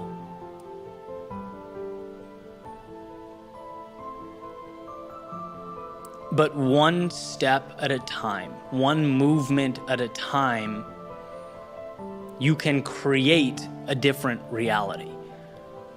So when you take these examples and you pull them back down to earth, Viktor Frankl has he talks about in his book how suffering is like a gas that will fill any room, right? It's like everyone's suffering consumes them to some extent.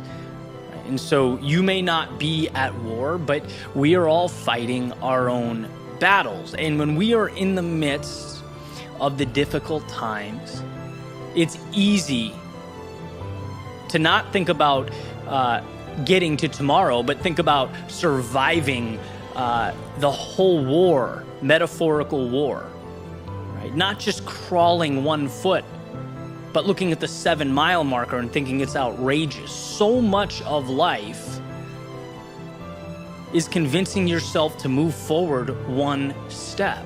And it's such a trivial thing to discuss. It's not sexy. It's not on its face heroic or exciting. It's the mundane compounded over time. And we need to remember it most when it's hardest to understand. And I talk about it all the time. Right, that Nietzsche quote, "Those who were seen dancing were thought to be insane by those who could not hear the music." It is very difficult to stay fixated on a result that is not there. It's one of the most challenging things about changing your life in the world around you. You know, dreaming is putting things on earth that are not yet on earth. That takes mental fortitude, because each step you take, you have to remind yourself that it's for something, that it means something. When you desperately want applause, because look, it's human. You exert yourself, you exhaust enough energy, any rational person is going to say, why the hell have the stars not aligned yet? I don't understand what I need to do. That's what's interesting. People don't talk about the fact that it makes more sense to quit than to carry on. Like, to the rational brain, it makes sense that we would say no more. Right? I want to deal with the world that I'm in, not one that isn't built yet. But it's why we celebrate. We celebrate those times that we move forward anyway, that we had the vision to see the unseen and do what so few people can do. That's what makes life beautiful. That's what makes human beings beautiful. You know, we see life through stories. Well, the ones that can write and craft narratives that have not been heard or watched or explored, that's magic.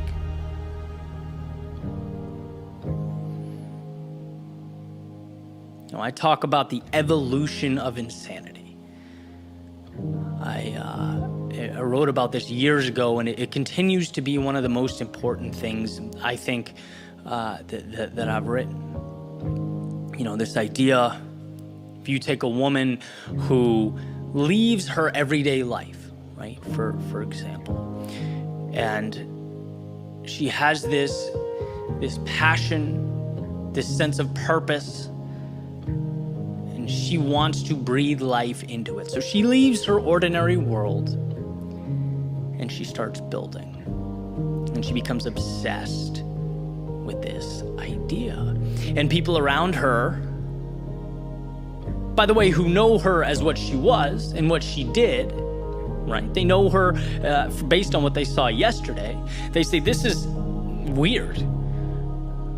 But she's locked in, and she gets up and she makes it her focus in life, and she continues forward, and nothing happens. And people point to her. They say, look at her wasting her time. Right? She had it all before. This is crazy.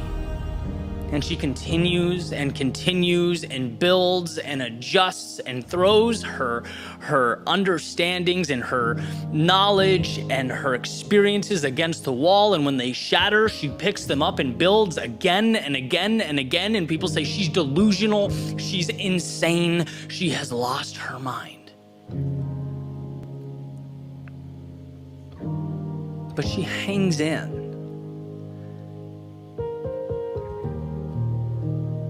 She dances without the music long enough to get there. To wherever there is, she gets there. And now the perception's different. Now it's exciting.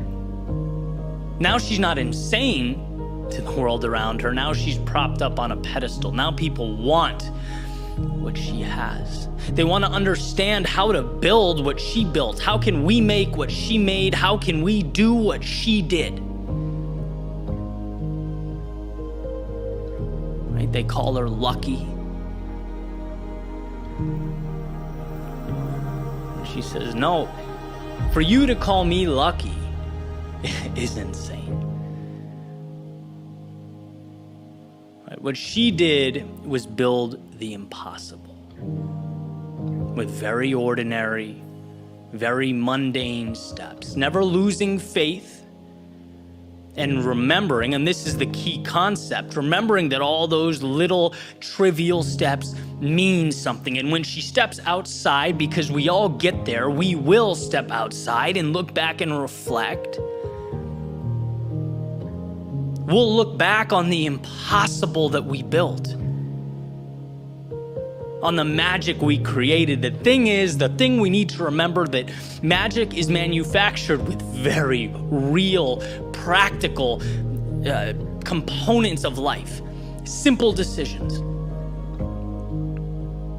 It's like the human brain is so much more than the sum of its parts, right? You can take any element physically of the human brain, and it doesn't seem that extraordinary. We can't even explain or understand it, but you put it together and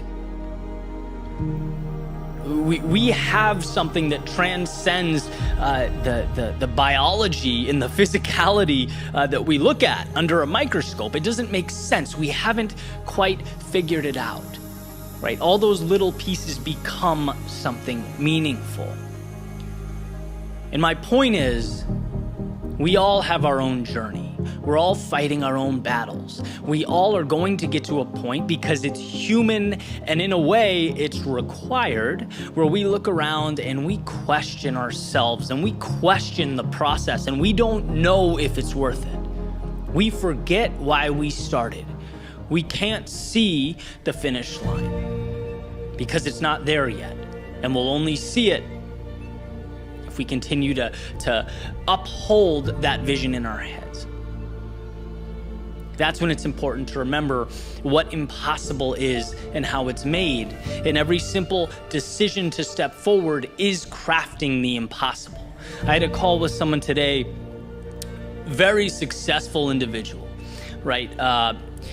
Very skilled and respected in his field, brilliant platform, great communicator, just an all-around impressive human being. Right? He says, yeah, but I want to be one step further. I'm getting frustrated, right? I don't know, what can I do to get there? And it's like, I've been in that spot. In fact, I find myself there a lot. And I think it's incredible that you're looking out and asking, what pivots can I make? What adjustments can I make? But sometimes what you don't do is more important than what you do. And what you shouldn't do is lose sight of how much you've built. What you shouldn't do is forget that one step at a time creates miracles. That you are well on your way to where you want to be. And yes, ask that question. Ask, how can I evolve? Ask, how can I level up? But never let impatience trump the big picture. Never at the expense of who you are and what you've made. Because sometimes life is about just moving forward. Sometimes it's about the trivial. Sometimes it's about the mundane. That's what hurts. That's what gets you. Most people don't quit because of a traumatic experience. Most people don't quit because they took a monumental L. They quit because the little thing doesn't reveal its value. It's very hard amidst the chaos of day-to-day life to remember what you're building, to remember each little step is a brick that will come to evolve into the impossible.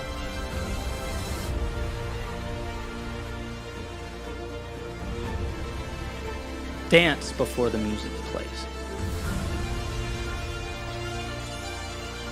Believe in the song, believe in the melody, believe in yourself, because there will be a point where you get there. And there is a very abstract thing, and it means many different things to many different people, but there will be a point when you arrive. You'll exhale, look back on what you've done, and be thankful. So wherever you are, when you lose sight of your journey, think about that moment. Think about how that will feel looking back on what you've made, and all those times you could have stopped and didn't. All those times you wanted to say no, but you said yes. They mean something. I'm telling you they mean something, but that is not half as important as the fact that you know it means something. You just need to remind yourself of that fact. So here's to one step more in building the impossible.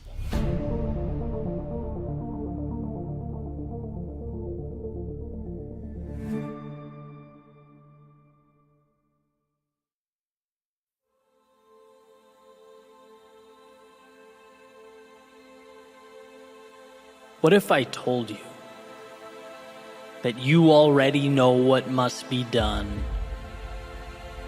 You just need to put yourself in position to do it.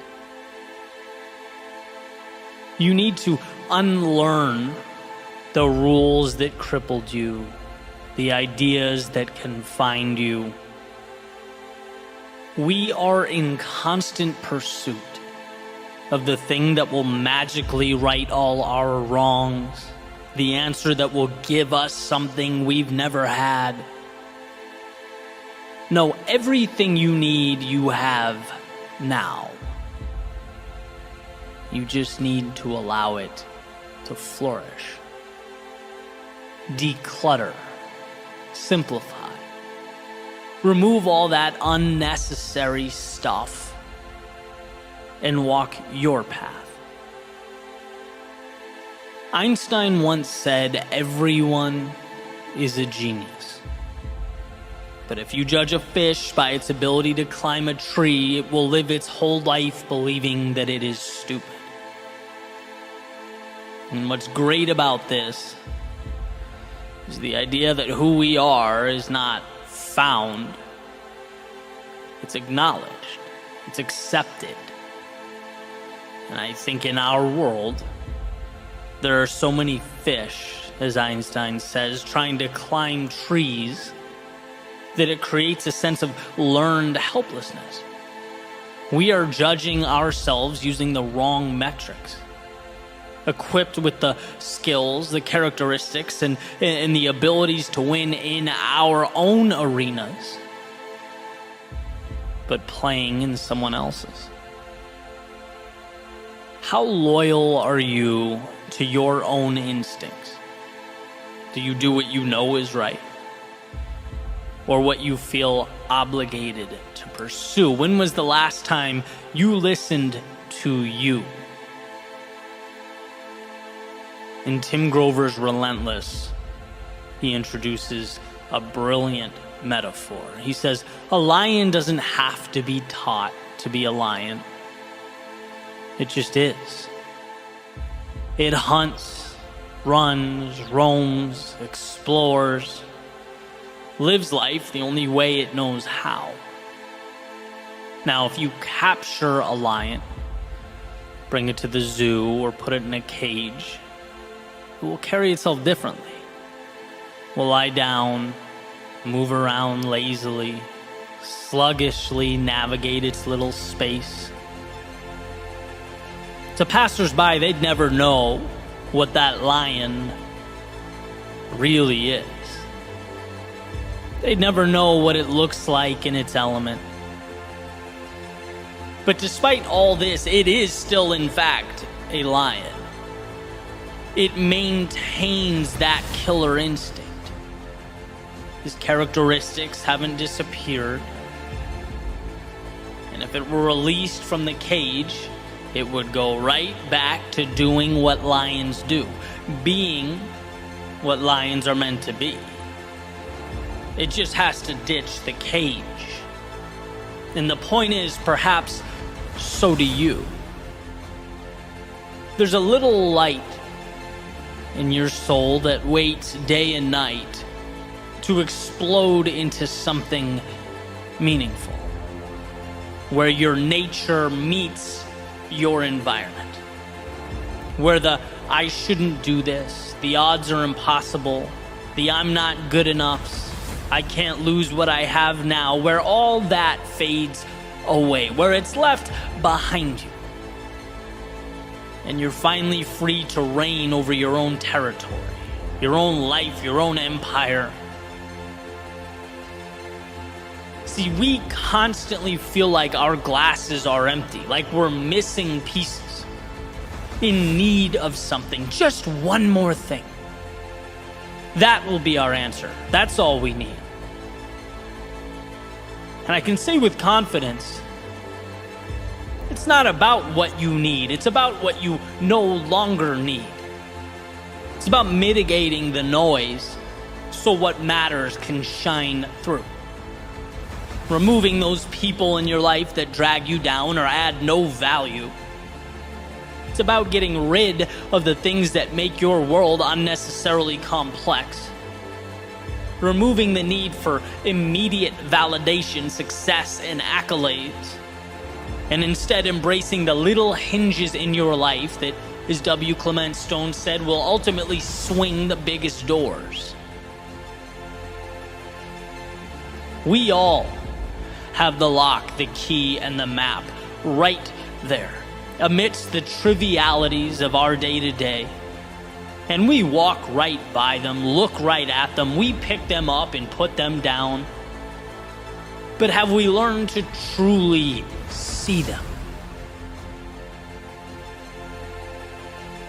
Everything starts with that awareness. My life did not change until I recognized that. Until I began asking myself questions I'd never asked before. Big picture questions. Obvious questions. But just because it's obvious doesn't mean it's always intuitive, right? What do I want out of life? What is important to me? What's something I love doing that I can dedicate myself to? That I can commit to being great at long term? That I'm so immersed in that when the inevitable down times arrive, the losses, when the doubt and insecurity creeps in, I can keep moving forward because I'm so in love with the process that I don't let the little things like that define me. As Jordan Peterson famously puts it, choose your sacrifice. A life of meaning isn't easy, but there's nothing more fulfilling.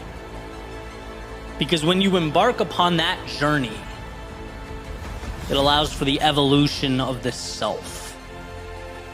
We can become something more. As Nietzsche says, those who have a why to live can bear almost any how. We equip ourselves for anything the universe can throw at us. We position ourselves to evolve. Viktor Frankl says man's main concern is not to gain pleasure or to avoid pain, but rather to see meaning in his life. To align yourself with and pursue that which is your reason for living, that's how we transcend the day-to-day life we've come to know. When we breathe in possibility, dance with the infinite, and of course, something of this magnitude, it consists of ups and downs. It's not the easy road, but it's the one worth taking. Our metaphorical lion doesn't succeed every time he's prowling for food, but he doesn't roll over and die. He doesn't recede or quit being a lion. He gets up tomorrow and does it again, because it's who the lion is. And while life doesn't unfold until you find that same thing for yourself. And people say, well, I don't know. That's the problem. I have no idea. That's not the problem. That's the essence of life. That's the beauty. You're here to explore and find that for yourself. But the power is knowing you're not looking for something or someone to save you. You're looking for an environment in which you can best be you. You're looking for the right terrain to share your gift with the world. If you have what you need, then you're not looking for the product. You're looking for the delivery mechanism, the vehicle to nurture and transport your value to a world that desperately needs it. You're looking to build yourself up and in the process, amaze yourself. Look, what you're capable of is beyond comprehension. It's limitless, almost unfathomable. But it is, as Ryan Holiday says, a confidence that must be earned. So start now. Earn it. Let yourself succeed. Your intuition knows what feels right and what doesn't. But the seed must first be planted. So make today about setting yourself up for success, turning off the idea that you're one piece away from completion, 1 minute away from starting, that you're almost ready. No, you are ready now. You have what you need now. You know what's necessary now. You just have to be your own ally. Put yourself in position to be yourself. Let your values shine. Double down on what matters to you. Look, it's not a game of acquisition. It's a game of courage. Do you have the courage to be who you are? To follow that potential, that possibility into the great unknown?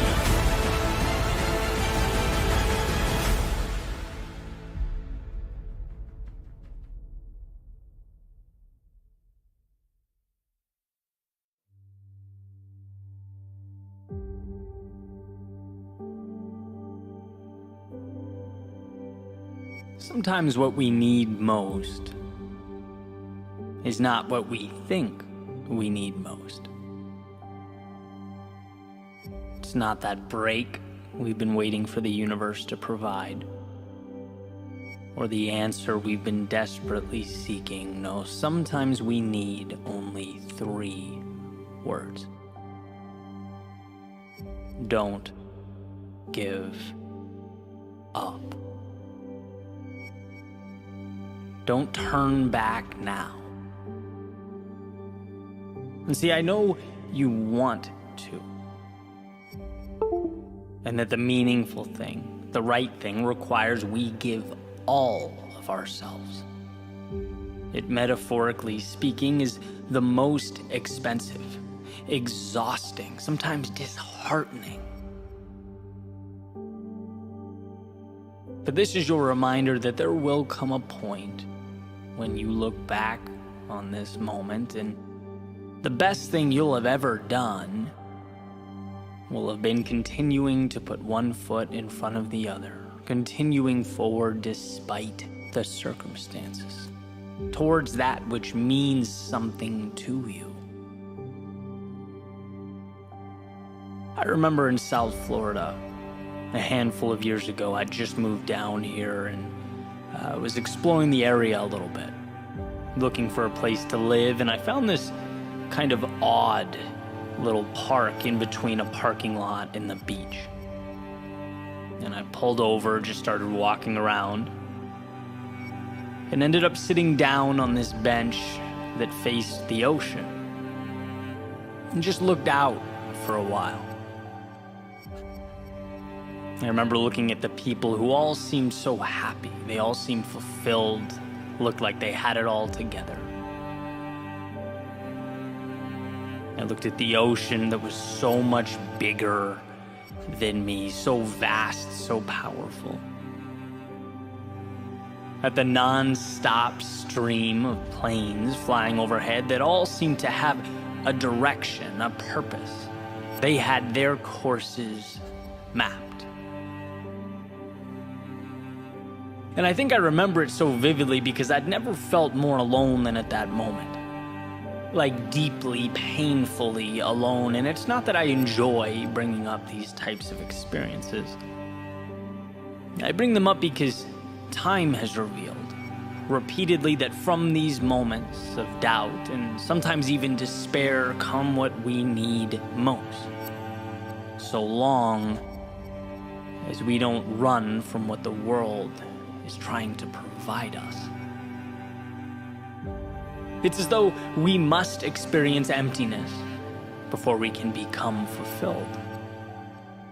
We need to be overcome with this sensation that there's no way out before realizing that there is always a way, so long as we're willing to find it.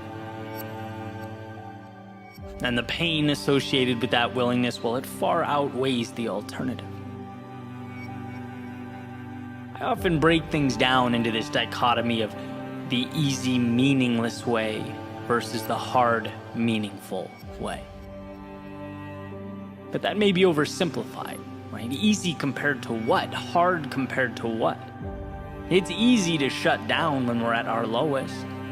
It's easy to stop when it hurts. But easy now evolves into what's actually incredibly difficult tomorrow. A difficult, heart-wrenching, regretful forever. Admittedly, a controversial figure, but regardless, one of the most important quotes I've ever read was by Lance Armstrong in his book, It's Not About the Bike. He says, pain is temporary. It may last a minute, or an hour, or a day, or a year, but eventually it will subside, and something else will take its place. If I quit, however, it lasts forever.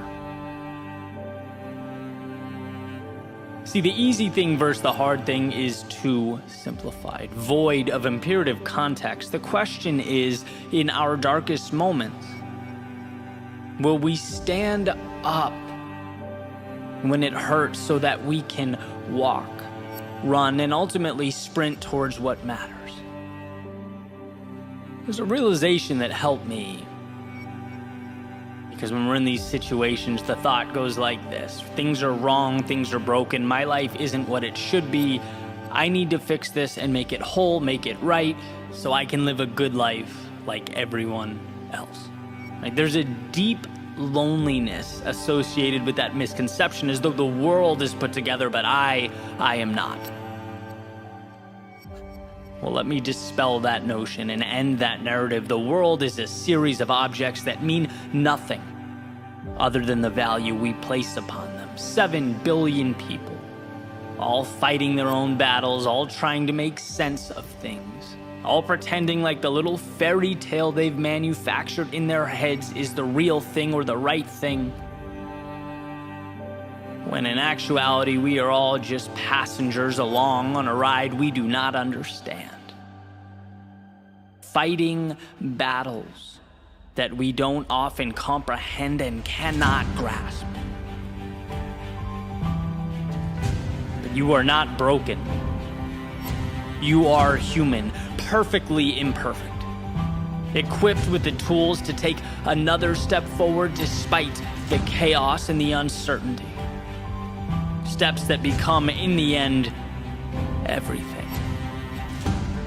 I remember reading about Jefferson, how he had migraines so severe while president that he would do most of his important work in the morning because of the high probability he could literally be incapacitated from noon on. And I just thought, man, we are all fighting battles. We're all doing what we can to make the most of our circumstance, to redirect discomfort into opportunity and pain into progress. And what's most incredible is that we can. There's a saying that it's not supposed to be easy. That getting where you need to go requires the treacherous path associated with a hero's journey, the vast unknowns, the questions that remain unanswered for extended periods of time, the villains that seemingly inject themselves into our lives. Please understand that this is not a reflection of you, who you are and your capabilities. This is the game of life. This is today's difficulty in exchange for tomorrow's meaning. The pressure that creates the diamonds, and you don't have to be sure of anything. other than that you know you will continue stepping forward. Because you can. Things won't always go right, but in the failures are the new tools to grow and redirect. You won't always feel on top of the world, but it's in the valleys of despair that we're forced to truly analyze, to think deeply, reapproach. And perhaps most importantly, you may have days where you let yourself down, fall short, perhaps lose sight of the courage to which you have attached your dreams, but that's okay. You are defined not by your mistakes, but by the present moment.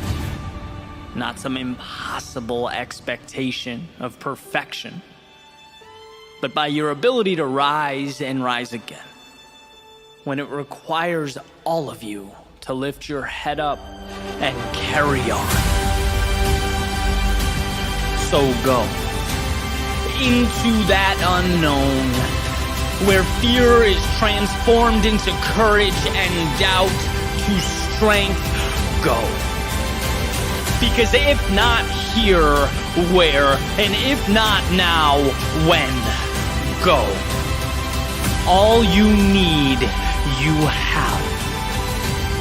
And when life finds you sitting down on a park bench, staring out at a world that feels too big and too complex, that seems impossible to navigate, find it within yourself to smile.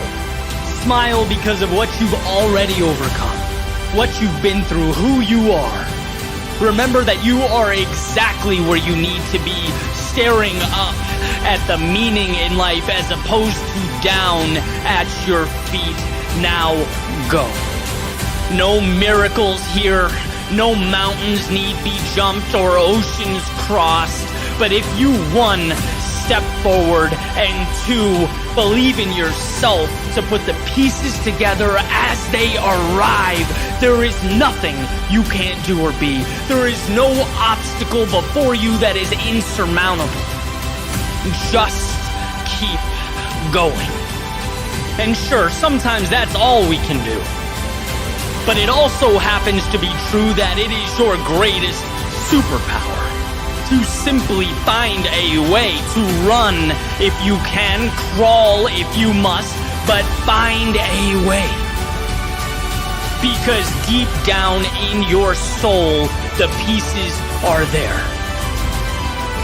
And it will be, at some point, as you look back, the greatest decision you've ever made.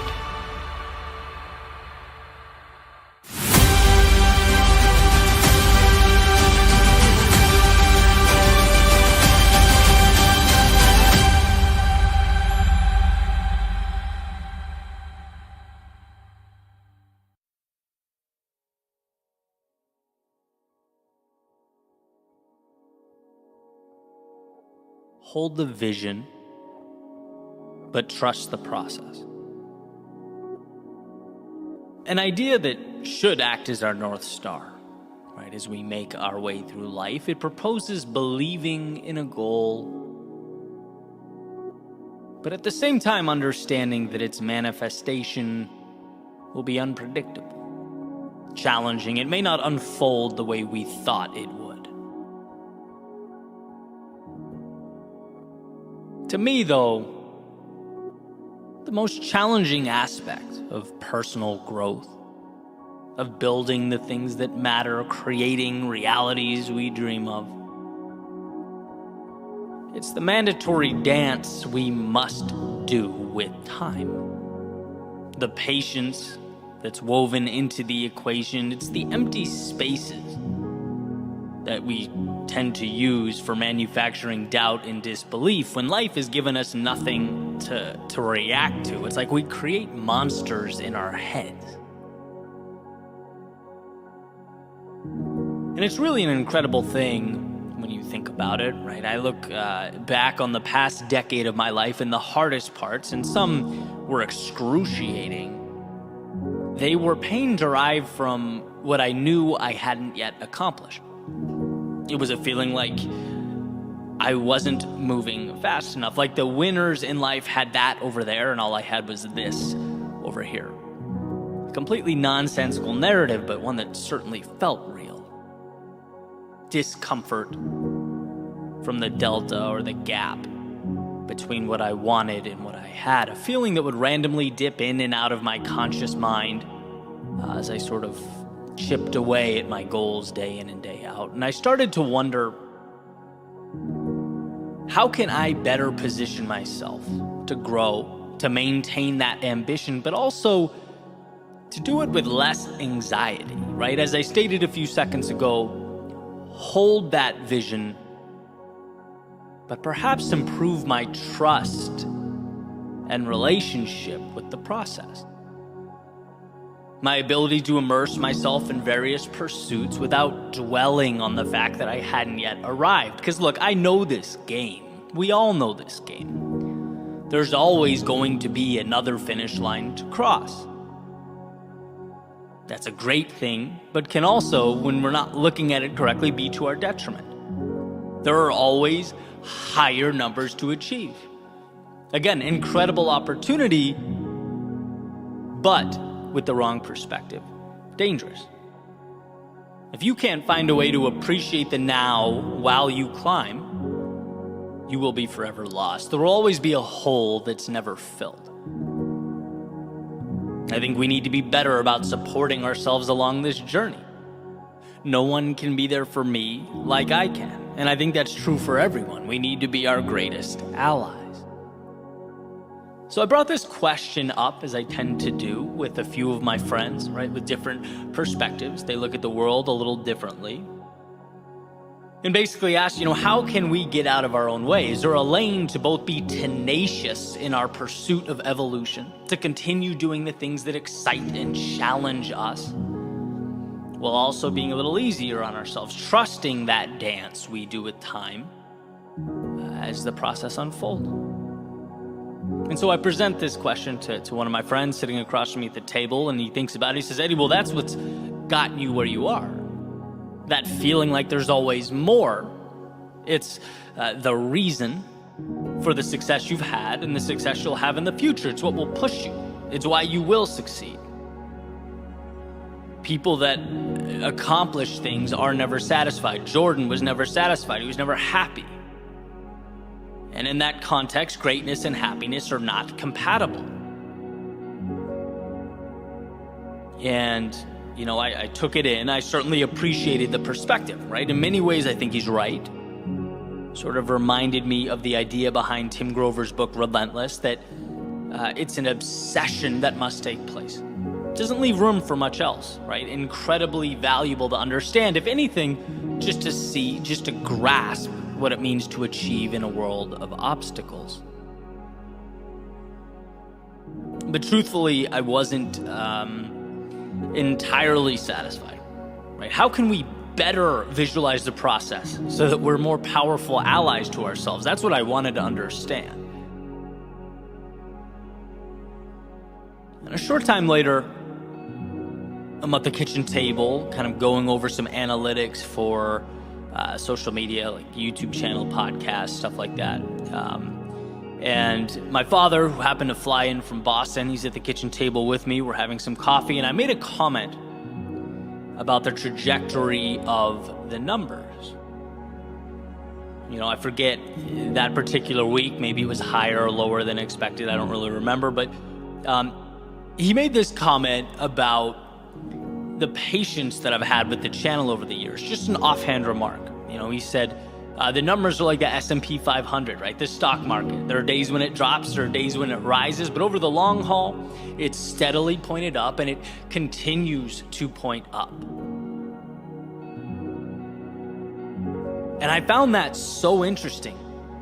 I harp on the small things a lot on this channel, the little breakthroughs that pave the way for larger transformation, ideas that change the way we look at things, which ultimately change the way we act, which change the results we get, and this happened to be one of them. It hit me just right. What is perhaps the most important piece in the famous book, The Intelligent Investor. What is the idea that made Buffett a billionaire?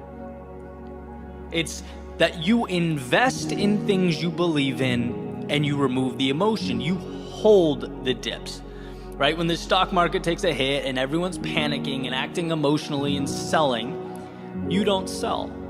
You buy more, right? When the world emotionally rushes out, you rush in. And when the world emotionally rushes in, you step out.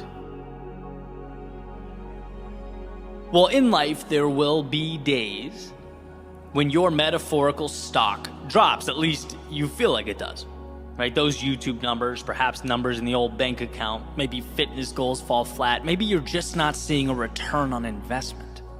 But we are never defined by the events of the day. Even the worst of days, they're merely a small part of a much larger pattern. And the truth is, sometimes success is so small, you can't see it. Of course you're going to be anxious if you think every day should be comprised solely of mountaintops and finish lines, if you're always looking, comparing, contrasting. But sometimes success is 0.00001% better. Sometimes success looks like the S&P 500 taking a hit, dropping for a day, a week, or a month. Sometimes growth doesn't look like what we want growth to look like. But just like intelligent investors, you are putting your money in the belief that at a certain point down the road, the value will be higher then than it is now. And this idea has been everything to me, particularly on the days when it feels like things are going backwards, over periods of time where I feel like I've been standing still, where the voice in my head is presenting all kinds of scenarios that I could have been better or done more, and maybe so. But these times are nothing more than data points. They are steps along the way. And knowing this, it essentially frees me from the delusion that growth is always visible, that I can always look around and see visible triumph. It allows me to march towards my goals and my dreams, having a renewed relationship with each step. You know, there's a saying that we need to keep our head in the clouds and our feet on the ground. Life is a continual juggling of extremes, and I think this gets it right. Our strength is in the ability to take those steps, each one a message to the universe that we are stronger than we were yesterday. But what makes our journeys truly divine is that they aren't comprised of or built with those steps like a house of cards, where one wrong move or some delay will cause the whole thing to fall, to come crashing down. No, what makes the journey divine is the infinite number of paths that can bring about its materialization. There are no wrong paths. Some arrive sooner, some arrive later, some mid-journey cause us to realize that the compass wasn't even pointed in the right destination, right? They change what it means to arrive. But the point is, every step is required, every step is a miracle, but the power is not contained solely in one step, but rather what we choose to make of all the steps combined. The dips, the lows, and the losses only have significance if we give them significance. Otherwise, they're just a few stops along the way to something beautiful. So why exhaust energy on data points that haven't arrived yet, on destinations in the future? Destinations that we trust ourselves to figure out anyway. Our emphasis should be on the present moment, on gratitude for the fact that we get to wake up and choose the pursuits that we've chosen.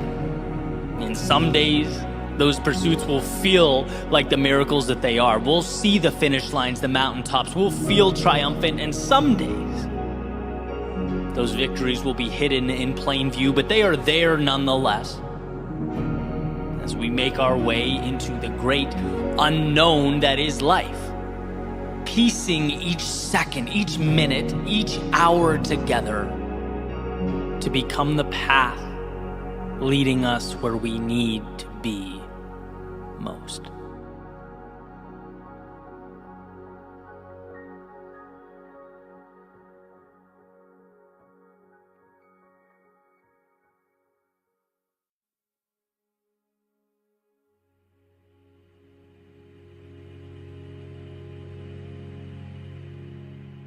There has to come a time when it's now or never, where you look at your reflection and realize that the cost of waiting is far more expensive than the cost of stepping out into the vast unknown. In every journey, that's when life effectively starts.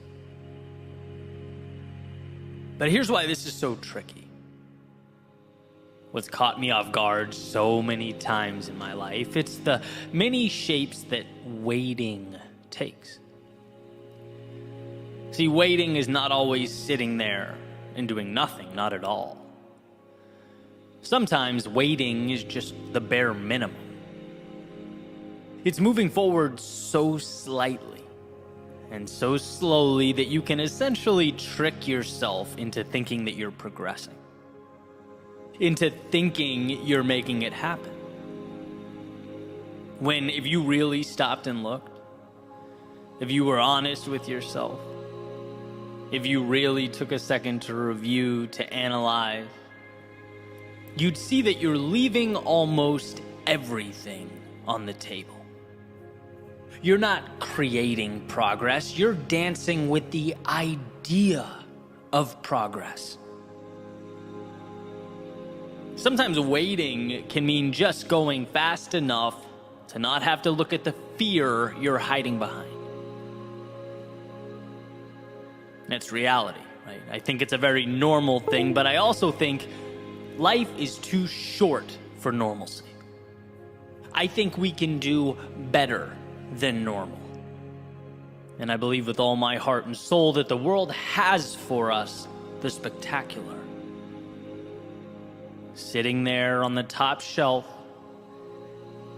waiting for those who can acquire the self-belief and the awareness to reach out and grab it.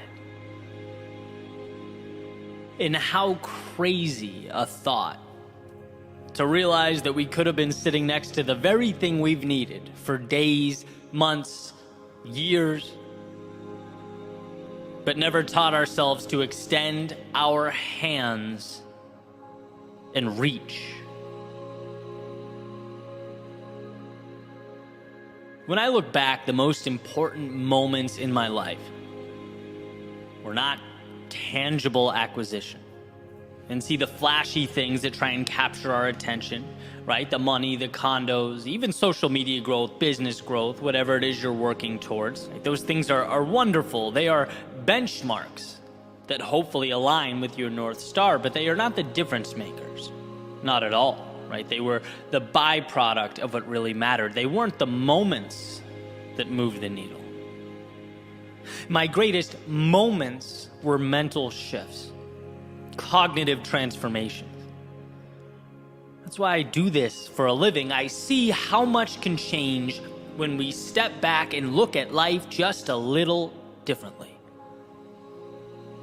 It was my realizing that I was demanding too little of myself. That the world won't see greatness in me until I see it in me. That shift that pushed me to demand more of myself, seek bigger challenges, value my work to a greater extent, charge more for my services. And that mental shift is what made some of those externalities possible. It's realizing that if you want it, more is on the table. That yesterday doesn't define you. That it's never too late to begin again. That everything you need, you have, right? These are the ideas that truly change lives. They make the difference. And if we don't become aware of these things, we leave them in the rear view. We walk right by them.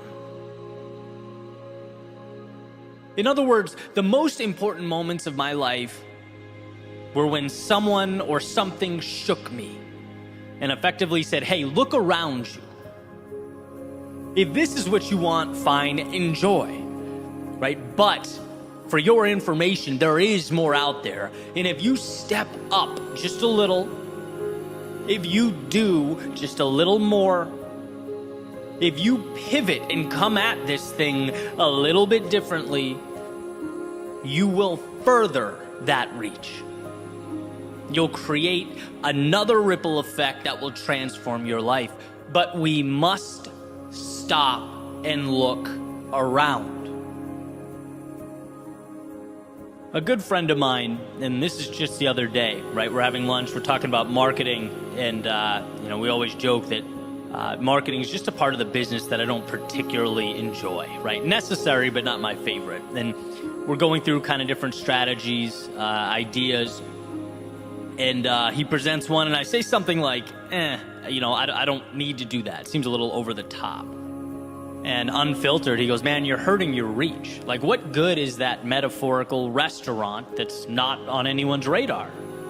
You're going to be the best pizza shop that no one knows about. And it just kind of hit me, right? It's like, man, I needed to see that differently. Maybe there's room to be a little more aggressive. Again, one example of many.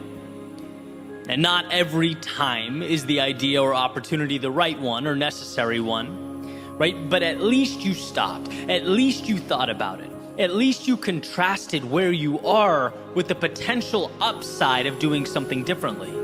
That is where we leave opportunity on the table. We most often, myself included, paint regret as this the result of this blatant walking away from something. A deliberate declaration, sort of a, oh no, I'm not doing that, no way. And sure, sometimes that's the case, right? Sometimes we're cognizant of our fear and decline to move forward, but I wonder how often our neglect or refusal is softer, more subtle. I wonder how much of our regret comes from simply not stopping and looking around, not letting in alternative points of view that challenge us and force us to level up.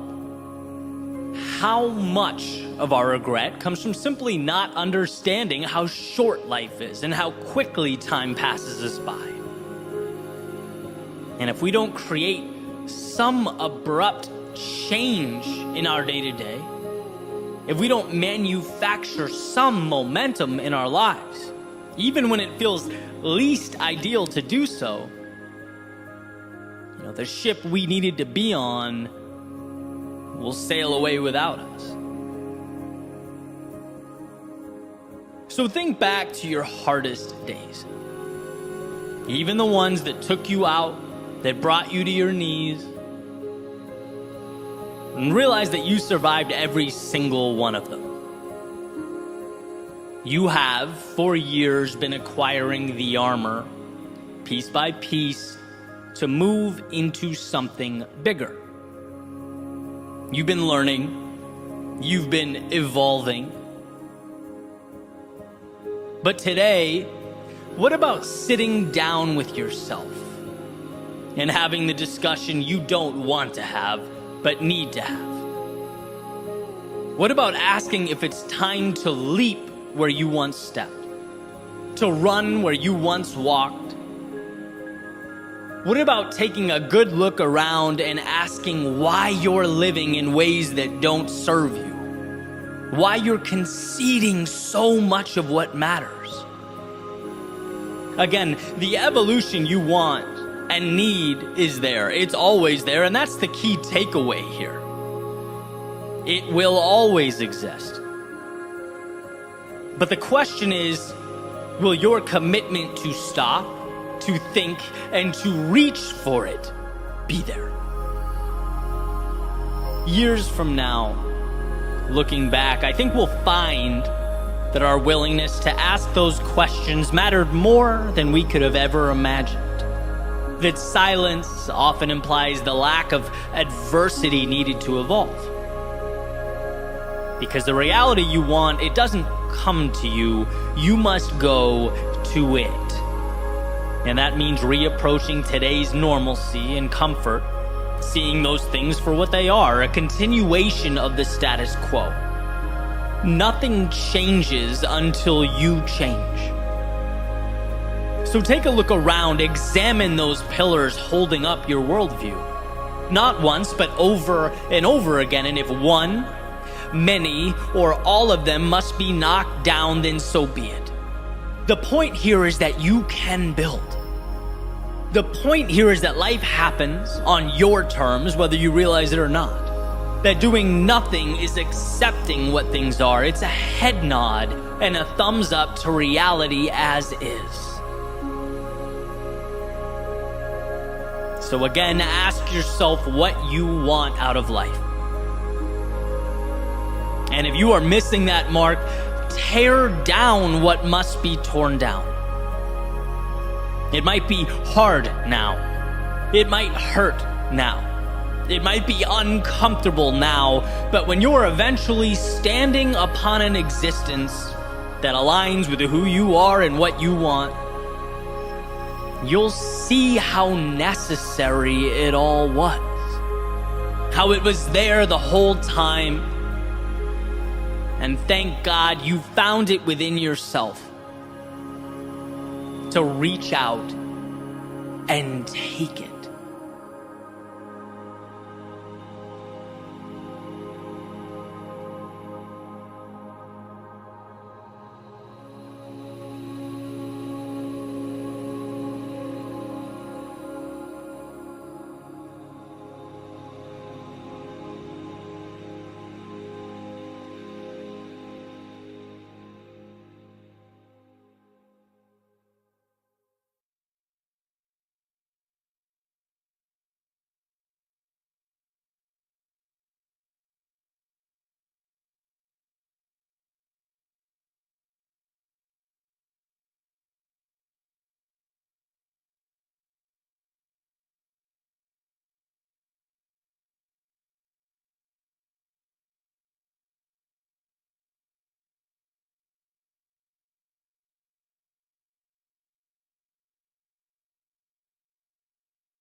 soon.